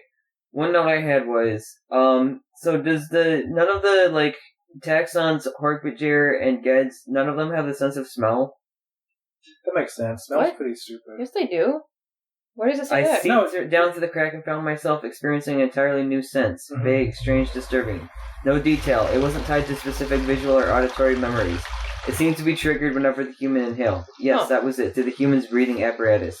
But it was a useless sense. Too little specific information. I didn't know And I was that. like, I didn't excuse catch that. me? What do you mean, Interesting. excuse you? No, she hasn't experienced smell before? But we have some other weird fifth sense. Like spoongles. And humans don't have that. Yeah, we don't have spoongles. She finds this out by going into a human's brain. Yeah, so she's like, oh, wait, yeah, this is a Oh, human. they have spoongles and Yeah, I'm stuff. saying like Hork-Bajirs have like some other thing. Yeah. So Okay. it, If you it guys makes are sense that they curious, wouldn't have smell. I just checked the Endlight Chronicles because the Seropedia doesn't even like have a very, very thorough summary at all. So Visser 3 was in Chapman, and another Yeerk was in Lauren, and then they were like, Elfangor, go over there for a minute, and he did, and then when he came back, like, he knocked out earlier, Elfangor knocked out Aloran because Aloran was trying to make Elfangor, like, kill a bunch of defenseless Yeerks, and Elfangor was like, no, I don't want to do that. So he, like, knocked out Aloran to avoid doing that. There's a reason Elfangor knocked out Aloran. And then then Chapman and Lauren were like, Elfangor, go over there for a minute, and then he did, and then when he came back, Lauren was Visser 3, and so then they Elfangor knocked him out again using his gun, and freed Lauren by putting the Yeerk in the stasis, so that's what happened. So yes, Visser 3 did infest Chapman and then not tell the other Yeerks about that part, or he did, and Visser 3 just was a dum-dum and didn't remember that part of the story. Because she thinks she's pogging out over the fact that she's the first human controller. Oh, hey, what? How come some of the Council of 13 are like taxons? Doesn't being a taxon like suck? I know, why didn't they just give all 13 of them Hork-Bajir bodies? No, because they said that they're all like Nikocado avocado. Like they said that the taxons were really, really fat and they were just constantly eating the entire time. Like there was like Ged host just like feeding them a constant stream of meat. This is what is in the book. So they like They eating said that much, they're like eating two of the perverts, council like members were Visser 3. Nikocado avocado core. That was text in the book. Yeah. Oh, I see. I know, but why would they still choose to be taxons? Because they love like eating Because that they're much? Nikocado Like Visser avocado. 3, Come back here. If Visser 3 wasn't a hook and like he would be eating all the time. He would be the thing that can eat the most. He is eating all the time, even as an Andalite. I I feel like when Idris and Isam are on the Yeerks, are on Earth initially, they have a very like comical adventures. They're like, oh, we're so thirsty. Like they just like forgot about this. This is a good they just like they go to the war and then they're like, oh man, there's just no water on this planet. So then they go back up in orbit and they just like starve with no water for a long time and they just don't figure out how to get to water, I guess. And they're like, we just have to go down and get water. Oh, there's some. They find like they just skip over like all of the water on the entire planet and go to like a pool. And then they're like, oh, finally water. And then he just drinks some water and screams, it's chlorine. And then the freaking like coke addict is there and she's like, what are you guys doing? Are you from the studio? It's like very like comical scene here. It is, yeah. And also they're watching TV the entire time while they're in orbit, like watching Star Trek and being like, how do the humans... I'm going to die in like 5 minutes if I don't get a drink of water. Yeah. Are they thirsty there? Shut up, SM, I have to watch more Star Trek. Oh, there's lore here. There's canon.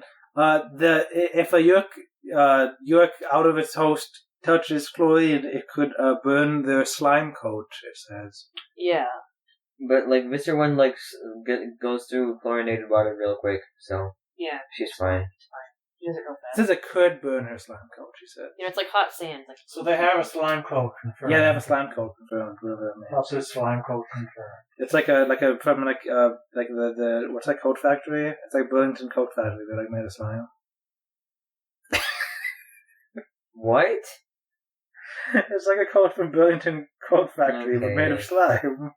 I like the part where they're where Garroff is going through Visser One's memory, and she's like, "Oh shit! Oh shit! Oh shit! Yeah. Oh shit!" I like how he It's like- shows Fast up. forward It's like 6 months. we were eating lobster, and she's like, "Yeah, we like lobster," and it's like forward 1 month, kissing passionately with tongue.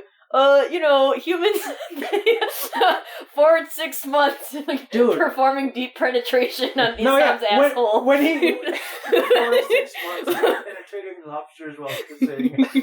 when I honestly, I was terrified that they were actually going to show the sex scene. no, I was literally when he said I was so scared. he was like, I know what happens 6 months from now. I thought it was gonna cut to them. Okay, I didn't think it was actually gonna happen, but I thought it was gonna cut to them having sex, or it'd be like, I know what happens 6 months from here, and then she's like, oh, yes, and then she'll admit that she had sex or something, and then it'll just skip Please just not ahead show to this, that. guys. I'm so embarrassing. Yeah, and then like some kind of vague implication, and then Right. skip to the birth instead. Yeah. I was like, okay, that makes a lot Dude, more it's sense. not that vague. Like, my host, her mind, her senses, she was what, Visser, one of the Yeerk Empire? She was what? She was alive, she was more alive than me, more alive than any of us. Dude, this was, the freaking Garroff does a mic drop here. He goes, you would become Jenny Lyons, Visser 1. You were addicted. You would become addicted to humans. Yeah. Yeah. You're becoming addicted to cock. And then he hopped out and was, Yeah, actually. Visser 1 becomes a freaking sex addict. and then he hopped out of the body and was like, okay, everything's good, let's continue.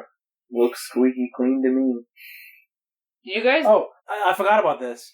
None of the Council of 13 are humans, but he says 2 of them are so wrapped up that you can't see what they are. Oh, yeah, I forgot about that. That's That was not- a cool Batter's detail. favorite character design. Yeah. that's not. Oh yeah, Honestly, unironically, yes. they have red hoods, all of them. No, that's not what I was gonna say. What I was gonna say is Dude, John Kramer again. shut up.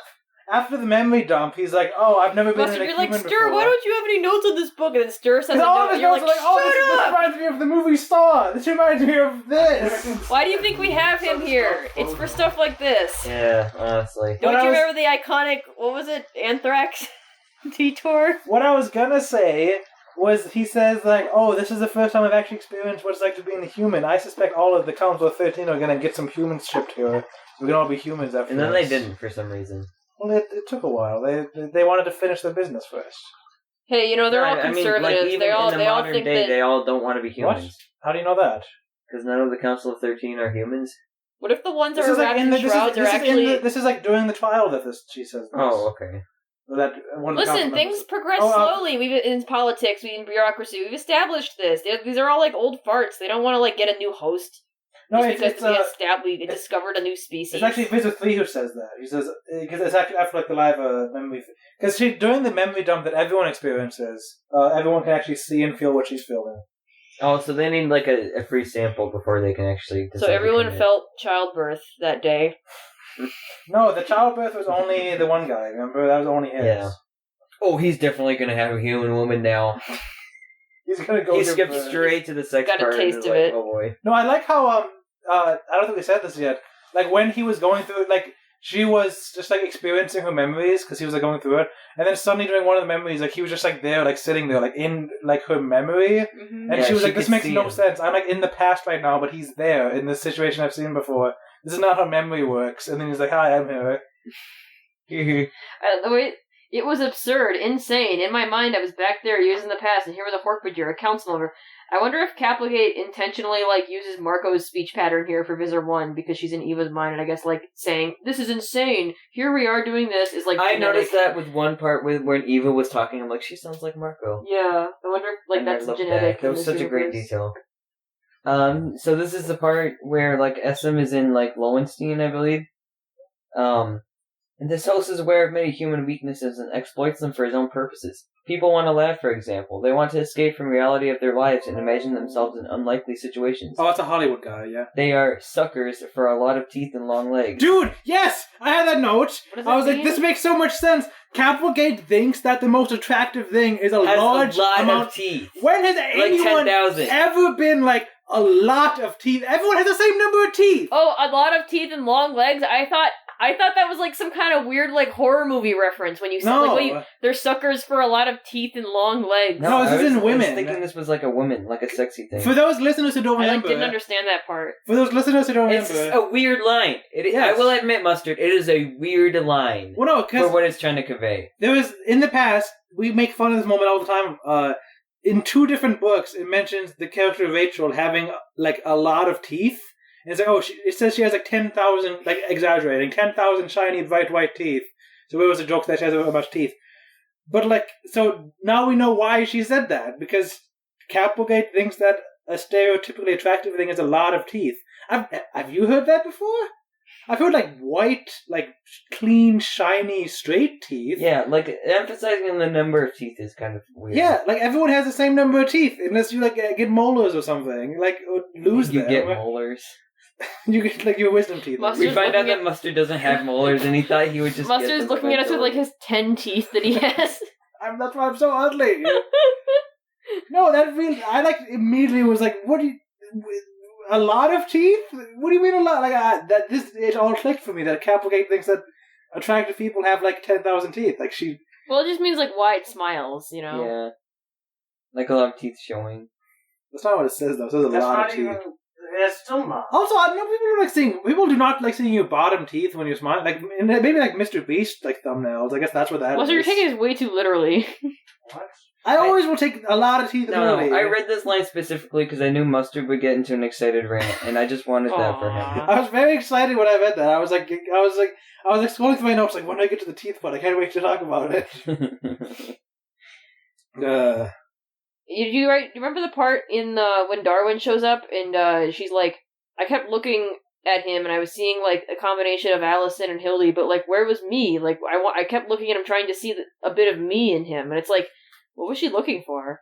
It was interesting. Was she looking like Is that how she worded slimy? it? Yeah. You're taking this literally now. No, I'm not. That was me. That was a joke. I remember it as like, oh, there was no me because I didn't have any genes. No, she was like, I saw. I looked in didn't his pass on eyes, my and genetics. I felt that even though it doesn't make sense, I saw part of myself in his eyes. Yeah. But he was a controller, Well, so he had a Yeerk inside him. Well, it was a human. It was a human eye. It's the same eyes. nothing of me, of course. How could there be? And yet this child would not have existed. But for me, surely that made me in some part his mother. Okay, that's different from. Oh, I was trying to see if no. it was a little bit slimy. No, I didn't say there's that. A later That was a line, joke. There's a later line where she does say like, somehow I see part of myself in his eyes. Yeah, strange how much Darwin looked like her, like Allison. Strange, too, how much I thought I could see some small thing in his eyes that was from me. Like, that's interesting. Like, what does she mean by that, you know? Yeah. Like, it's interesting, like, how Yeerks She's just projecting. have their self-conception here. Maybe she's just a total narcissist. I mean, maybe. I think that is true. Maybe. I mean, she didn't even help raise him. I mean, yeah, no. Considering she like killed the actual parents and was like, "I'm the actual mom." Kind of like watched him. Every That's once in a while. that massive narcissist. She just, like, killed their mom in front of them. Was it in front of them I think so, right? How did she kill her? She doesn't say with that. a gun? Didn't she? Oh no, that's the other thing. Was it with a Dagon beam? Dude, there's several moments in this book where it mentions like, we disposed of the humans. Like, Visser one that casually murders so many people in this book.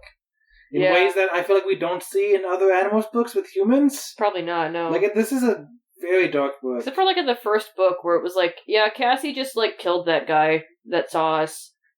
She doesn't want to talk took about it. care of him. Yeah. Hey, why was, like, the kid's mom, like, why did she have, like, colored contact lenses and her clown wig in the hospital? Because she didn't want Visser 1 to know that she was Allison. when Yeah, she's where'd trying she to get pick up her those? kids. The party She store, just the had them, I Halloween don't store. What do you know. mean where'd you get those? Anywhere. She just had them? Yeah. No, you go buy them. She She's showed in the up. hospital. No. She left and came back. Yeah. You don't just leave the hospital. She was not being restrained. Well, she did The because she guy was was being scared. restrained for being crazy, but she wasn't. No, he was in the hospital. They're dying. Okay, No, they she were in left the hospital. If she because was the still in twins the were hospital, sick. she would have went and killed her She then. left the hospital, even though Hildy was still there. She I got also her was a bit disguise and confused came about back this. so she could come get the But kids. if you're in the hospital, you can't just walk out. She was not a patient She in the wasn't hospital. a patient.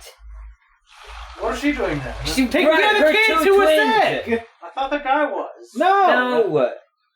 Also, even if she was, she still wouldn't be a patient. I can't believe that she killed his parents. Wait, so Of was this newborn Well, like children. she actually wanted to raise the kids herself. Like she was like, dude, we can just kill Alice Yeah, and we Hildy. can I'll just be have Lord David Lore Altman Altman. It'll be fine. Adopt these two kids. Yeah. You know, it's fine, no problem. You know, like we'll invent gay marriage so that we can get married again when I'm a man. Like it's fine. No, Hildy was gonna. I mean, Essim was gonna get another human body too. Maybe. But yeah. There's a part that I like where, just like after during like one of the hour-long breaks in the courtroom, Visser 3 is like, "Oh, Visser 1, wouldn't it be cool if we like teamed up and just were like the strongest Yeerk force in the galaxy?" And then She's like, I'm not falling for she was that. like, "This is a trap. You're thought speaking, trying to get me to say something treasonous, and you're recording this." And I was like, "They're both very smart here." Visser 3 was smarter in this book than usual, which was good. And Visser 1 was also very smart. Well, he was on his game. It wasn't just like. It's when those dang humans show up. It's when he starts clowning around. He starts sleepwalking through life Yeah. when the humans show up. His real passion is fighting Yeah. Idris. His real passion is eating. Yeah, I said fighting Idris, but that works too. he said eating. I had shielded myself. Now this is Idris talking about Eva's family. I had shielded myself from the boy and his father. I had learned by then not to let human emotions affect me. I was an actor playing a part to perfection. Which one thing that I keep getting haunted by is the fact that she's like, "Oh yeah, Marco's dad was like, our marriage was never better than in the 2 years before she died." Yeah. Also, but I was thinking of this when we first came to the part in the book where she's like, "There were 2 humans on that planet Earth that I couldn't have infested at any cost."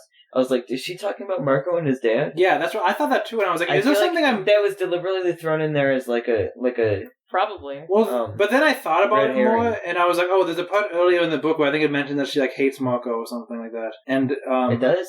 or maybe it was later on. I don't know. I kept thinking in the about prologue, that. like there's this part where she, like Eva was begging me to like let me hold my child one last time, and like And she before did. you leave, and she's like, haha, fuck you, hee hee. Is this? The door to Marco's room was ajar. I paused to look inside. I almost couldn't do otherwise because the other voice in my head, the beaten down, repressed human voice, was alive and screaming at me, begging and pleading, no, no, no. There's that. Maybe, yeah. Maybe it wasn't when it was revealed that there was 2 people who she cared about, but at some point between then and the time that it was revealed that she had twins, I was like, okay, it's definitely not Marco and his dad. Is there something I'm missing from a previous book that's like really obvious that I'm forgetting? Really? Oh. Yeah. Huh. I didn't have a moment like that. Yeah. I kind of feel like the reason why she had twins instead of one baby was just so that they could throw us off like that. Oh, that's Well, a good also idea. so they could have one of them show up and for this, so they could be like, but where's my daughter? At the end of the book, she never Where's shows my up. water? What would the point of that be? What do you mean? So that there's Well, because she mystery. knows what one of them is, but then Where is this other? when- daughter? You really think that's going to be like resolved in a future book? No. The last chapter of this book, it seems like she has a connection to Earth now. She wants to get back to Earth at some point to see her Darwin daughter didn't die. again. He's still No. alive. Yeah. Oh, I guess that's true. Yeah, but she knows doesn't know where where he she's is, seen though. him now. She like kind of has an idea where she is. I guess What you're about right. Yeah, Madra? Was since she since still she free? leaves anyway, she could just. Visser 3 had It could made be good, like, alright. Darwin, my son, was lost to me. Visser 3 had made him a host, but what about Madra? Oh, okay. Was she Oh, still okay. free? Well, I mean, she doesn't care anyway, right? No, she does care about this kid. She doesn't want to invest it with a Yeerk, but she's like, oh, if she doesn't love me, worst case scenario, I'll put a Yeerk in it and then it'll love me. Yeah. Okay, worst case scenario, I guess. I mean, she didn't word it like that, but that's the impression I got. Mm. It's a I very read strange. that- Like, this is I have- kind of how that makes I have the sense page now. right here. It says, someday she would know me. I would tell her all about me, all about who I was, how she had come to exist, and she would love me as a daughter loves a mother. And if not, then I could always infest her, place some well-trained Yeerk in her head. Then she would love me. She'd have no choice. Yes, it was all going to work out fine. It was a great, big, lovely galaxy full of opportunity. Like, I see that, like, part about placing a Yeerk in her head as, like, some kind of, like, cynical, like, optimism. Like, oh, everything's great. I can just do anything I want. I can... You know, like, it's not really, like, necessarily what she really wants.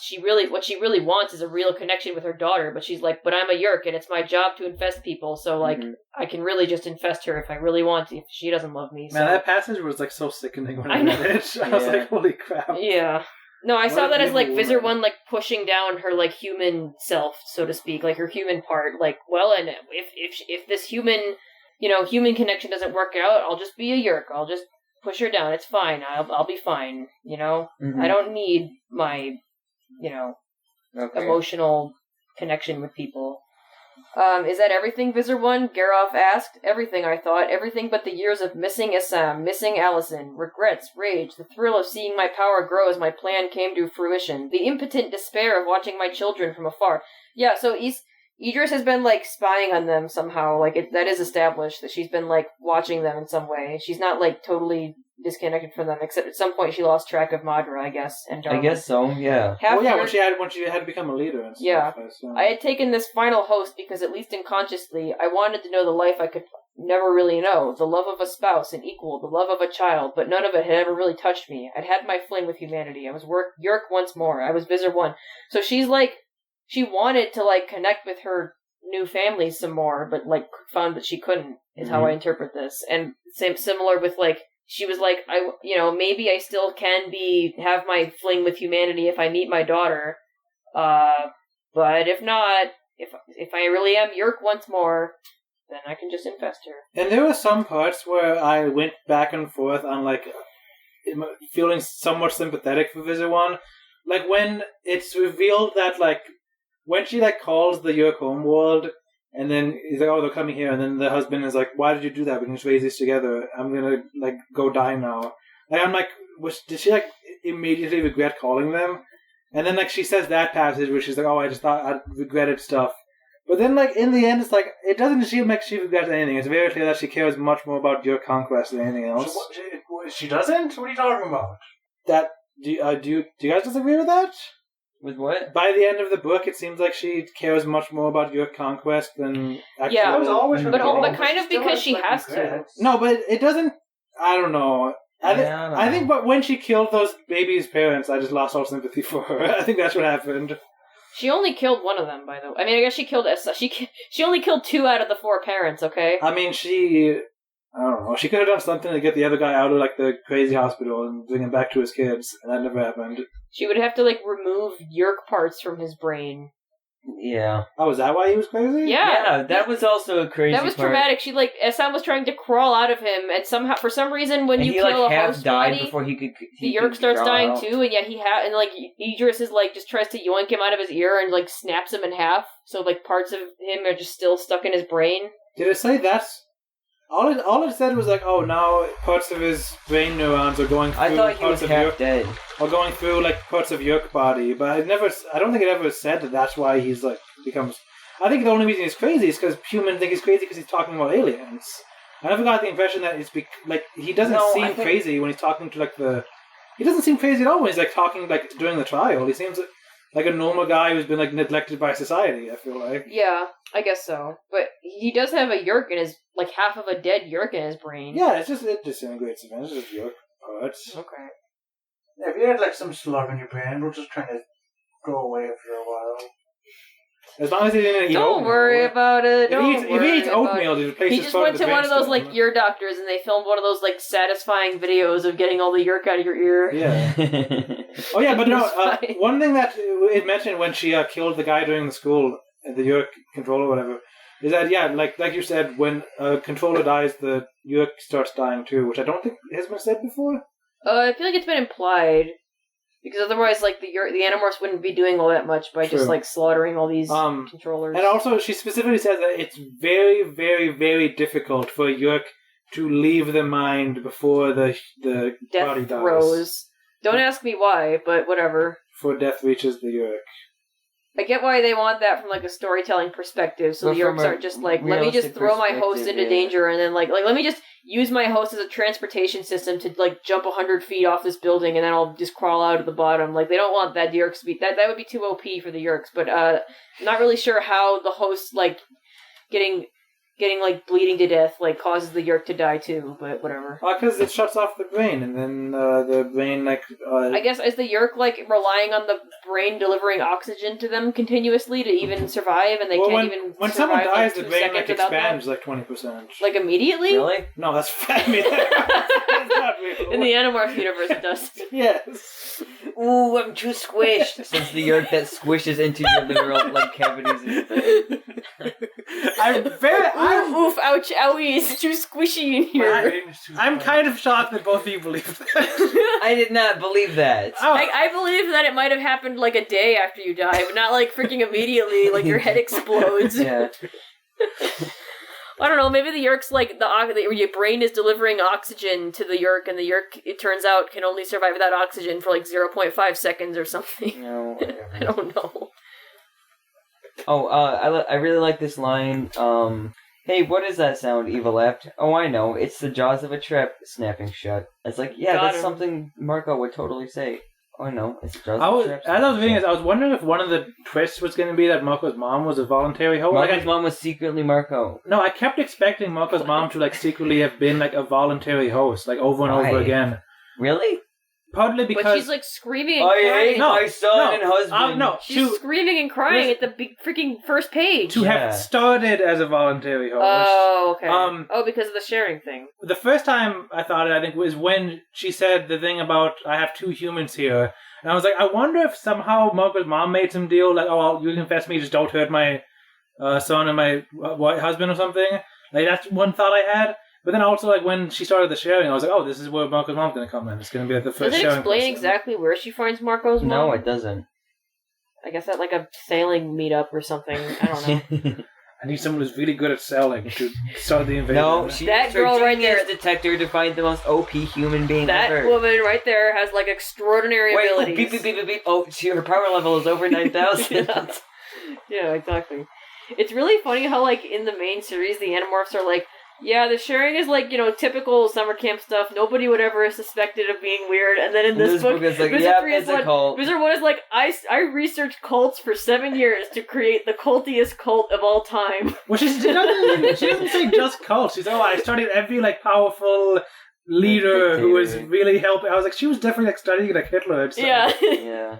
And, like, the first person that she, like, gets to be in the sharing, she's like, I'm gonna change your mind. It's like he was down on his luck. Like, it was just, like, cult, Scientology. And, like, the Animorphs are like, oh, yeah, like, this is summer camp. They do, like, burgers. I forget, like, how she And, like, worded it. Tom is like, Jake, the sharing is the best thing to ever happen to me. I'm part of a collective now. I'm no longer myself. And Jake is like, like typical summer camp stuff. Just sharing is, nobody would ever suspect it of being weird. I'm kind of worried about the Animorphs' like ability to detect warning signs of bad situations here. I also thought that the reason that Marco's involuntary controller would be a voluntary controller is because, like, I was like, oh, is this going to be the book where, like, they give sympathy to the voluntary controllers? Because they really, the Animorphs constantly will drill down, oh, these voluntary controllers are evil, horrible people. I mean, they kind of did that a little bit in Book 19 and 29, they were the like, sickness. yeah. Well, yeah, well, it's not because 19 The was, like, Animorphs are them kinda showing done. sympathy for, like, Yeerks. Have the Animorphs done that voluntary controllers are evil bit since 29? They really haven't done it a whole lot. Like, I think they're done with that. Yeah. Maybe. Also, I feel like there's different types of voluntary controllers. Like, if you're a voluntary controller, like, in 29, where they're just, like, chill and they're doing Yeerk resistance activities, like, that's cool. But I feel like if you're a voluntary controller and you're just like, yeah, dude, bring down humanity, man, I love it, like, that's very different. Yeah. I feel like that's the Did part you of think it that's that not was good. what Eva was going to be? Like, No, why- not that far. Just because I feel like it would have been way less interesting if she was just brainwashed by the sharing. No, I didn't think it was going to be that. I don't know what it was going to be. I don't know. I didn't Turns think out she just, like, fell out of the sky and I thought it makes Turns out she sense. just landed in her really ear. hates Listen, humanity. with that and with, like, the two people who I care about a lot, like, it just made sense.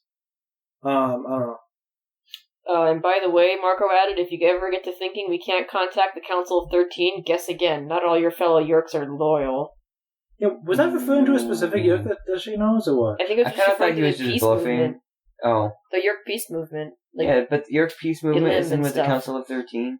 Well, Does she I know assumed about it was a when- mixture of him bluffing What's the and Yeerk peace movement? I forget about that. that was from book 29 where it's revealed that Aftran. Aftran Made started. a Yeerk peace movement. Yeah, she started a whole movement of Yeerks who Who's want to be Aftran? peaceful. Karen Yeerk from 19. Who turned 19. into that whale. 19. She was in book 29? No, Man. she was the one who was. No, That wait, thing she of wasn't that book sick. is so good. She was. Aftran was in a prisoner, and that the plot was that Cassie had to rescue Aftran before she got executed, Right, okay. or actually got interrogated and gave away all the Man, I can't secrets. believe I forgot about all that. You're right, yeah. So, there's a whole Yeerk peace movement now. Well, I mean, to be fair, the Yeerks, the books don't bring it up that much. They haven't brought it up since 29, which is Yeah. almost 10 books ago now. But yeah, not all your fellow Yeerks are loyal. We don't really know who else the Animorphs have access to through the Yeerk peace movement. I mean, I assume that Marco didn't know. How many peaceful Yeerks have they contacted? Just two. Just that one guy? But it's implied that there's more. I imagine that Marco didn't know, directly how they would contact the Emperor or whatever, but I imagine that, it's not totally a bluff, because he'd be able to, they'd have a lead on, at least, towards the Council of 13. I like at one part, Eva says, if there's a hell, you'll soon be in it, Visser One, or something. Yeah. I'll watch you die and laugh, and thank God for the pain. I mean, if I were religious and then, aliens showed up, I might be questioning that a bit. One of the most disturbing scenes in this book, I don't know if we talked about it yet, was when she killed the coke addict. By making her drown? Yeah, let me read That was wild. I grabbed her around the waist and pulled her down under the water. Anyone who'd seen us there, and there were dozens and dozens, would have thought I was engaging in a game. Allison thought so, who's what the woman she was pulling down to. Then she realized I wasn't letting her surface. I punched her hard in the stomach, forcing the air out of her lungs. I punched her in the side of the head, stunning her. And then, she begins to come out of the human that she's in. I withdrew from her empty brain, keeping just one control left until the end, stretched between two humans, half touching Alice and half touching Jenny. I gave one last instruction to Jenny. I made her breathe. And then she went out of her. So she forced her to breathe in water, killing her. Yes. That's a brutal murder. Yeah. And then she pretends to then she's controlling the other person and takes her up and does CPR and she dies obviously because it was planned for her to die. That is, I was just this is dark. Just imagine your first moments after not being controlled anymore. Are you drowning? Yeah. Yeah. I've heard drowning is a horrible way to die too. Yeah, I would never want to drown. Well, yeah, and then being Allison and knowing that happened Yeah. to the previous person's shit, this is the rest of my life. I get to knowing this fucking Yeerk, I'm probably gonna live for 8 months and then die. Yeah. And a horrible death. Yeah. In my last moments of freedom. And she did. Yeah. And she did. And she did. Took longer than 8 months, but still. Yeah. If she didn't get pregnant, it probably would have been less than 8 months. Also, the pod, okay, yeah, you mentioned this earlier. When she first controls Allison, it's Allison fought me. I used to toy with her and withdraw some of my control just to see how long it would take to find a weakness and attempt to exploit it. So at one point, she surrenders control of one eye, and Allison discovered that she could control her one eye, but then I kept that secret until she was on the highway, and then she closed her eye for a second and almost got in a crash. Okay, your depth perception would not go away that quickly. That's What? stupid. It What would do you mean? instantly go What do you away. mean? You need two eyes. You can't see any depth with one eye. That's all. If I closed my one eye while I was driving, I would suddenly not realize how far away the truck was in front of me. Maybe it was also while she was sneezing or something. Yeah, I don't know. No, it's She was driving behind a truck with defective brake lights. Yeah, the truck was braking, and then as the truck started to brake, she closed her eyes. So then Visser 1 didn't notice that the truck was braking as soon as she otherwise would have. That happens all the time on the highway, where somebody starts braking and you're oh, they're braking, I have to brake too. And if you didn't brake, you would have hit them. Okay, I'm not sure how Okay, but closing one eye would affect that. Yeah, because with one eye, you'd still see the truck getting bigger. Exactly. Not You quickly would. enough. No, you know You what? have to close your eye for quite a bit for your brain to forget depth perception. No, you know what? Visser 1 was just tailgating. Visser 1 was driving way too close to that truck in the first place, okay? Everyone on the highway does this except me. This is how I know this happened. I'm going to the bathroom. Anyway, my point is people have said it's been implied people would rather be dead than be a Yeerk, but this is a very disturbing scene where we see someone toying with someone, actively trying to kill themselves, and and actually like doing it, you know? Yeah. Like this is like insane cruelty from Visser 1. Yeah. She's like, haha, she couldn't kill herself because she hates this so much. Because she intentionally gave her like the power to like the ability to control one of her eyes and like see what would happen. See, this is insane, Capplegate. This is an insane book, and this actually happened. Unlike the Megamorphs 3 or whatever, it actually happened in Canada. See, unlike this kind of stuff is like way more scary to me than like this is why I don't like horror, where it's like the thing makes you kill yourself. It's like a weird supernatural thing, and it makes you like go crazy and just kill yourself. Like, wow, great. I find it way more scary to do stuff where it's like, okay, you're in some situation where it's so bad that you want to kill yourself, and you're still yourself, but you just, like, you're in a horrible situation. Like, I find that so much scarier and, like, cooler than just, like, I don't know, this thing kills you by making you kill yourself. Like, lame. This is better. I agree. And, like, there's a lot of that in these books, like, with the Yeerks and stuff. And even to an extent with Arbron. Like, doesn't Arbron try to kill himself at some point? Tobias tries to kill himself in book 3. And Capplegate's going around telling kids that Yeerks are real in real life. I know! Killing yourself is so stupid, guys. But it works, I guess. I mean, these books stuck with me enough to make us read them again. Kids should not read. The whole scare tactic thing worked on me. It works is so good, but I don't know, like, definitely past a certain age group, like, I feel like they should not be advertised. They should not be advertised to, like, second graders. Like, I feel like you should be at least, like, 4th grade to read this. I don't know, man. Because you should be, like, 16 to read this book. I mean, maybe, yeah. Like, this one specifically, I don't know. Yeah, can you imagine being in 2nd grade reading You need this? to be the age where you're no longer, like, afraid of, like, things that don't exist to read these books. Exactly. Like, whatever age that is, it's different for everyone.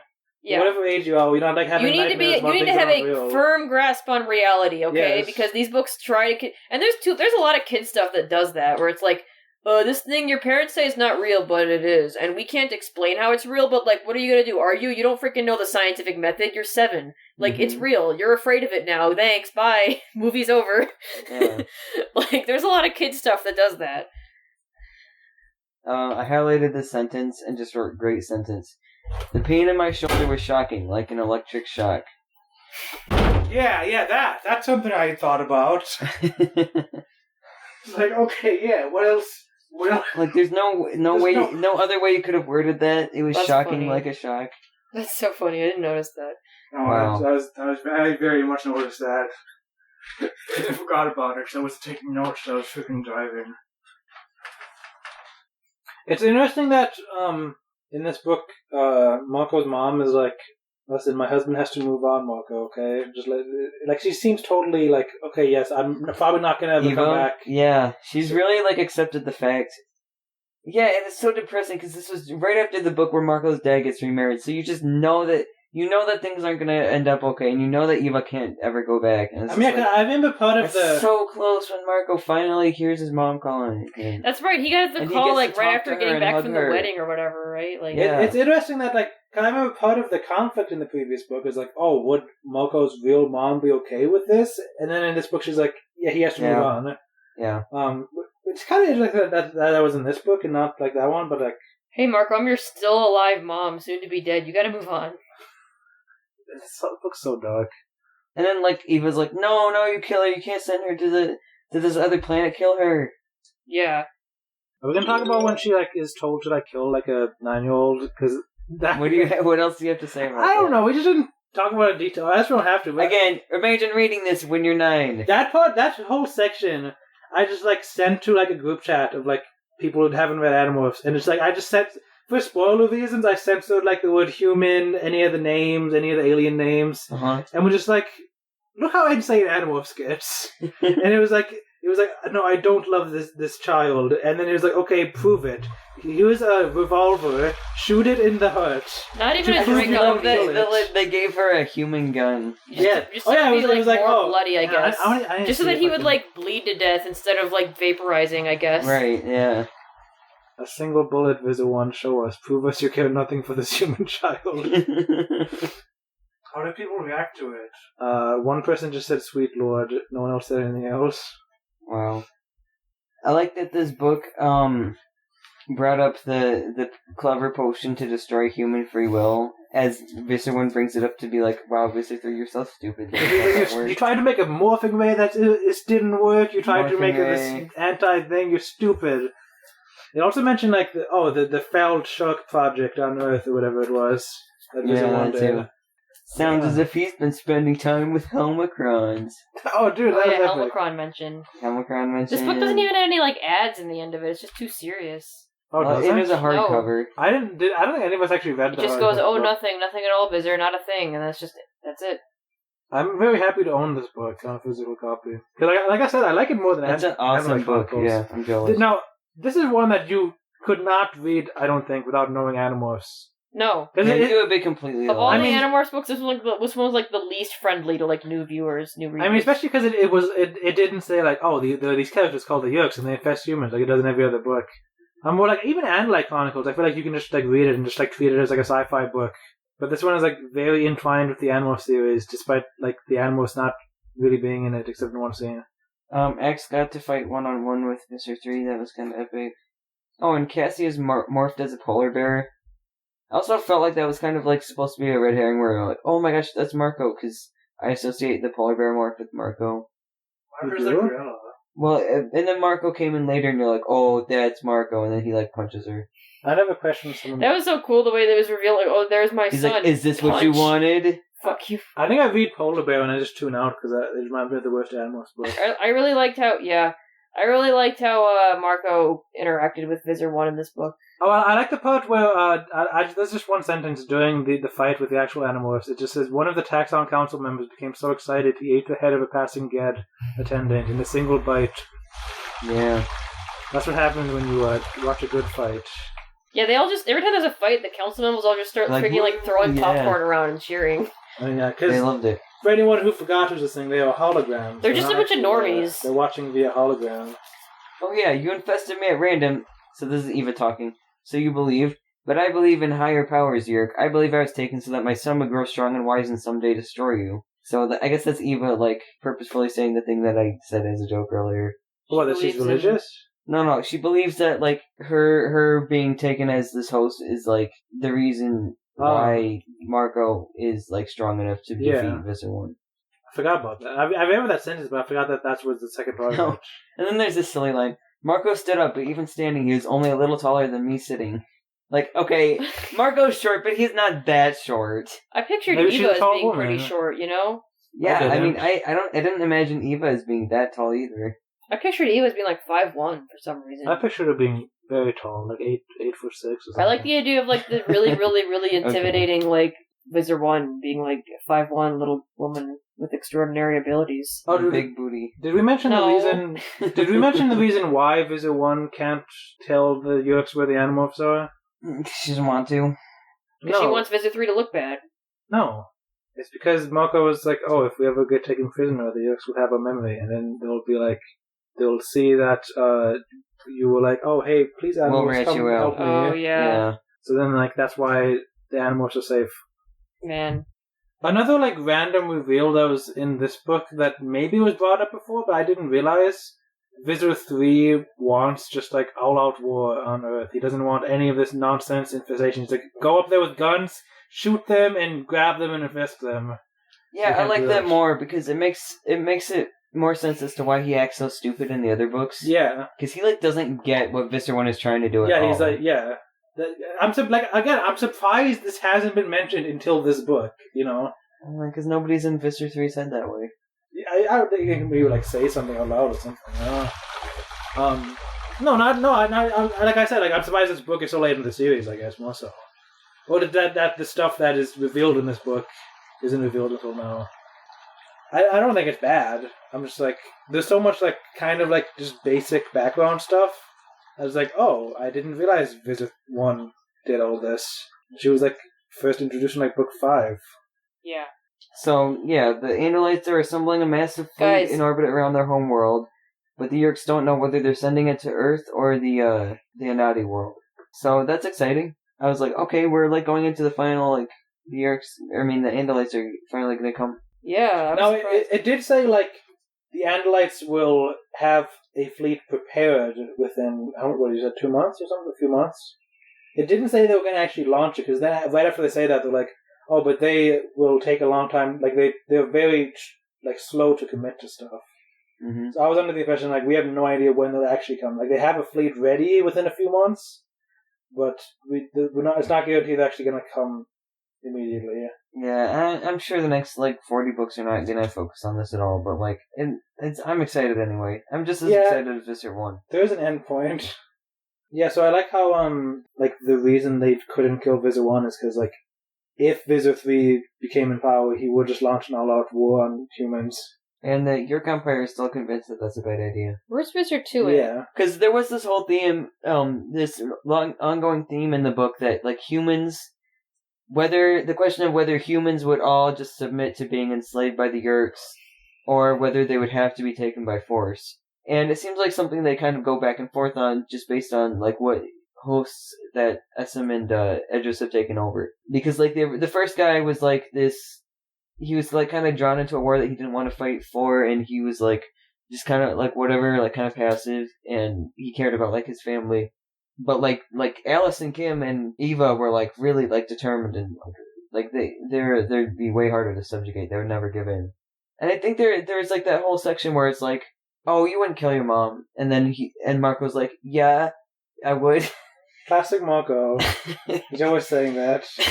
No, yeah, that sounds right. And no, but the way he says it is he's okay, you know what? I know what my mom knows what the license plate on New Hampshire says. Yeah. Live free or die.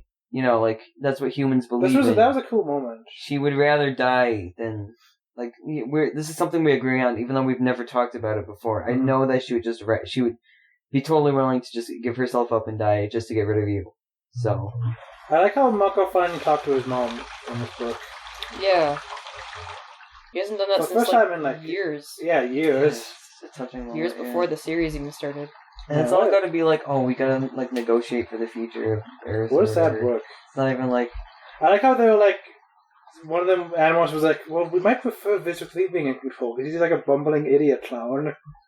They didn't say that, but they were yeah, maybe it's not bad if we kill Visser 1 because Visser 3 in power, but then the fact that Visser 1 is afraid of going to the war means that she believes that it would actually result in the death of her kids, meaning it would actually be bad.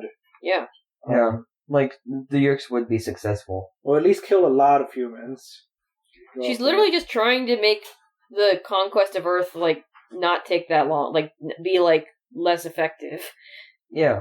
She's smart, and she's using it. She's kind of almost on their side in that sense. Well, no, but also, she said, if every human had a gun, and, less than 1% of them, hit one of our people, they would all be, dead. She's right in that sense. A lot There's so many humans. A lot of Yeerks would also you die. can still lose, even though they don't have, the same technology as us.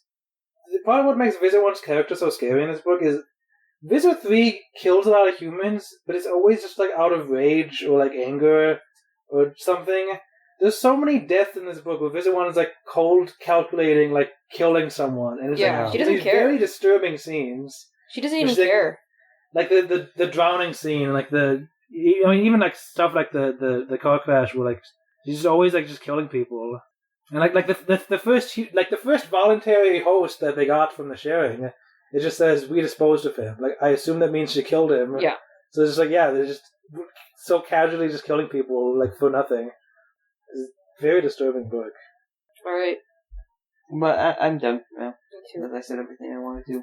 I'll forget the joke book. Are you guys excited for the next exciting installment of Animorphs? The mutation. It's going to be a massive downgrade from this one, I can tell you that. It's a battle for the ocean world. 15,000 feet below the sea, the Animorphs fight to stop Visser 3. Oh, it's a poem. It rhymes. Yeah. From finding the powerful Pemelite ship. What? This is just book 4 again? What is this? They find a young Pemelite who decides to join their cause. His name is Facts and Logic. In Killer Whale Morph, the Animorphs must take on Seablade, the intimidating Yeerk underwater craft. Whoa, they turn into orcas? Yeah. That's exciting. Oh, I can't wait to read that. I love orcas. I didn't know you liked orcas. I do. That doesn't quite make up for them not turning into penguins, but that's pretty good. Do they never turn into penguins in this book? As if battling the Yeerks isn't enough, the Animorphs are threatened by even more menacing enemies, the Nartex, new alien? Do we know those? Who live in underwater caves. Now the Animorphs may have to fight alongside their greatest foes, the Yeerks in order to overcome the deadly Nartex. Okay, that's a bit hype, actually. Why is that hype? Animorphs working with Yeerks. I mean, they just did that in this book. One of their greatest enemies, at least. Wait, didn't they have to work with their greatest enemies in the Helmicron book, too? Yeah. So this is gonna be another Helmicron story. This is literally, this is like someone read the This Helmicron book. Helmicron's fused with Book 27. Freezer's book 4. No, in Book 27 they were going underwater to find the Pemelite ship, right. too. It's like they're just finding another Pemelite ship, I guess? Maybe it's all the underwater books are my least favorite. Do Pemelite books they really do suck, yeah. Do Pemelite ships just show up whenever they need them to go underwater? Oh, there's another Pemelite ship. Joke. We didn't sign off. Yeah, let's sign off. I'm Bonatural. I'm better. I'm mustard. I'm stirred. Sarah, wake up. Time to look at jokes. Knock knock. Who's there? Emma. Emma who? Emma, big, fat test taker who's got to take my test today. No. I'm a test taker. No. I'm a testicle? No. I'm working on the railroad. Is it Emma thing? Emma thing? Yeah, is it I'm a thing? It is not I'm. It's not. I'm a Kumar. No, it is I'm. It's not I'm A.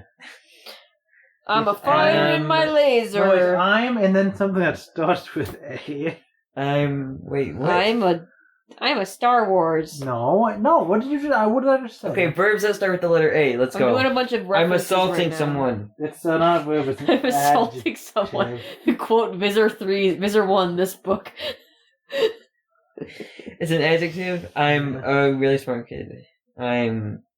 Not an adjective. That starts with A. I'm Let me brainstorm. asinine. I'm asinine. I'm active. Emma. Active. Emma. What adjective starts with the sound? Wait, an sound? Yeah, 'cause it's Among us. Emma. Among us. I'm among you. Among us. So, do you have any ideas? I'm thinking. I'm thinking. I'm a thinking. I'm a tired. Do you have any emails? I'm a tired. No. I don't think we're gonna get this joke. It's Emma, afraid I ate the last cookie. Yeah. Oh. I would not get. Okay. I'm afraid of monsters. I'm afraid of Yeerks. Yeah, I'm afraid this whole time it should have been. I'm afraid of Visser 1. She's so scary. We should have been like So changing these jokes to scary. be like Animorphs themed. They would make more sense if they're Animorphs themed.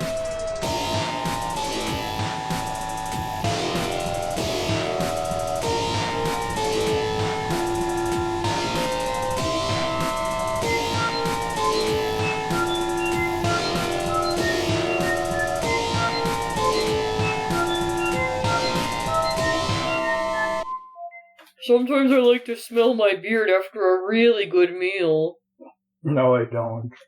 What, is that from something? That was this Yeah. ad that she kept getting it, and she was like, "How do I block getting ads? I hate this ad. It grows it me like out every time." Manscaped? No, it's not. It's like an insurance ad. Oh, The point was like, you don't have to be that personal for a personal insurance plan or something like that. okay. Oh, forget you don't even get ads. So you wouldn't. I'm glad you remember that, Mustard. You really are the one. You were like I remember very that. upset I about don't remember it. you ever talking about it. What? No, it's very memorable. She was like very upset about it. She was like, Yeah, "Why isn't there a that way to sounds like block upsetting. a specific ad? I'm gonna get ad blocked just for this one ad because I'm sick of seeing it every day. It grosses me out. Because then the guy like sniffs his beard and like moans sexually.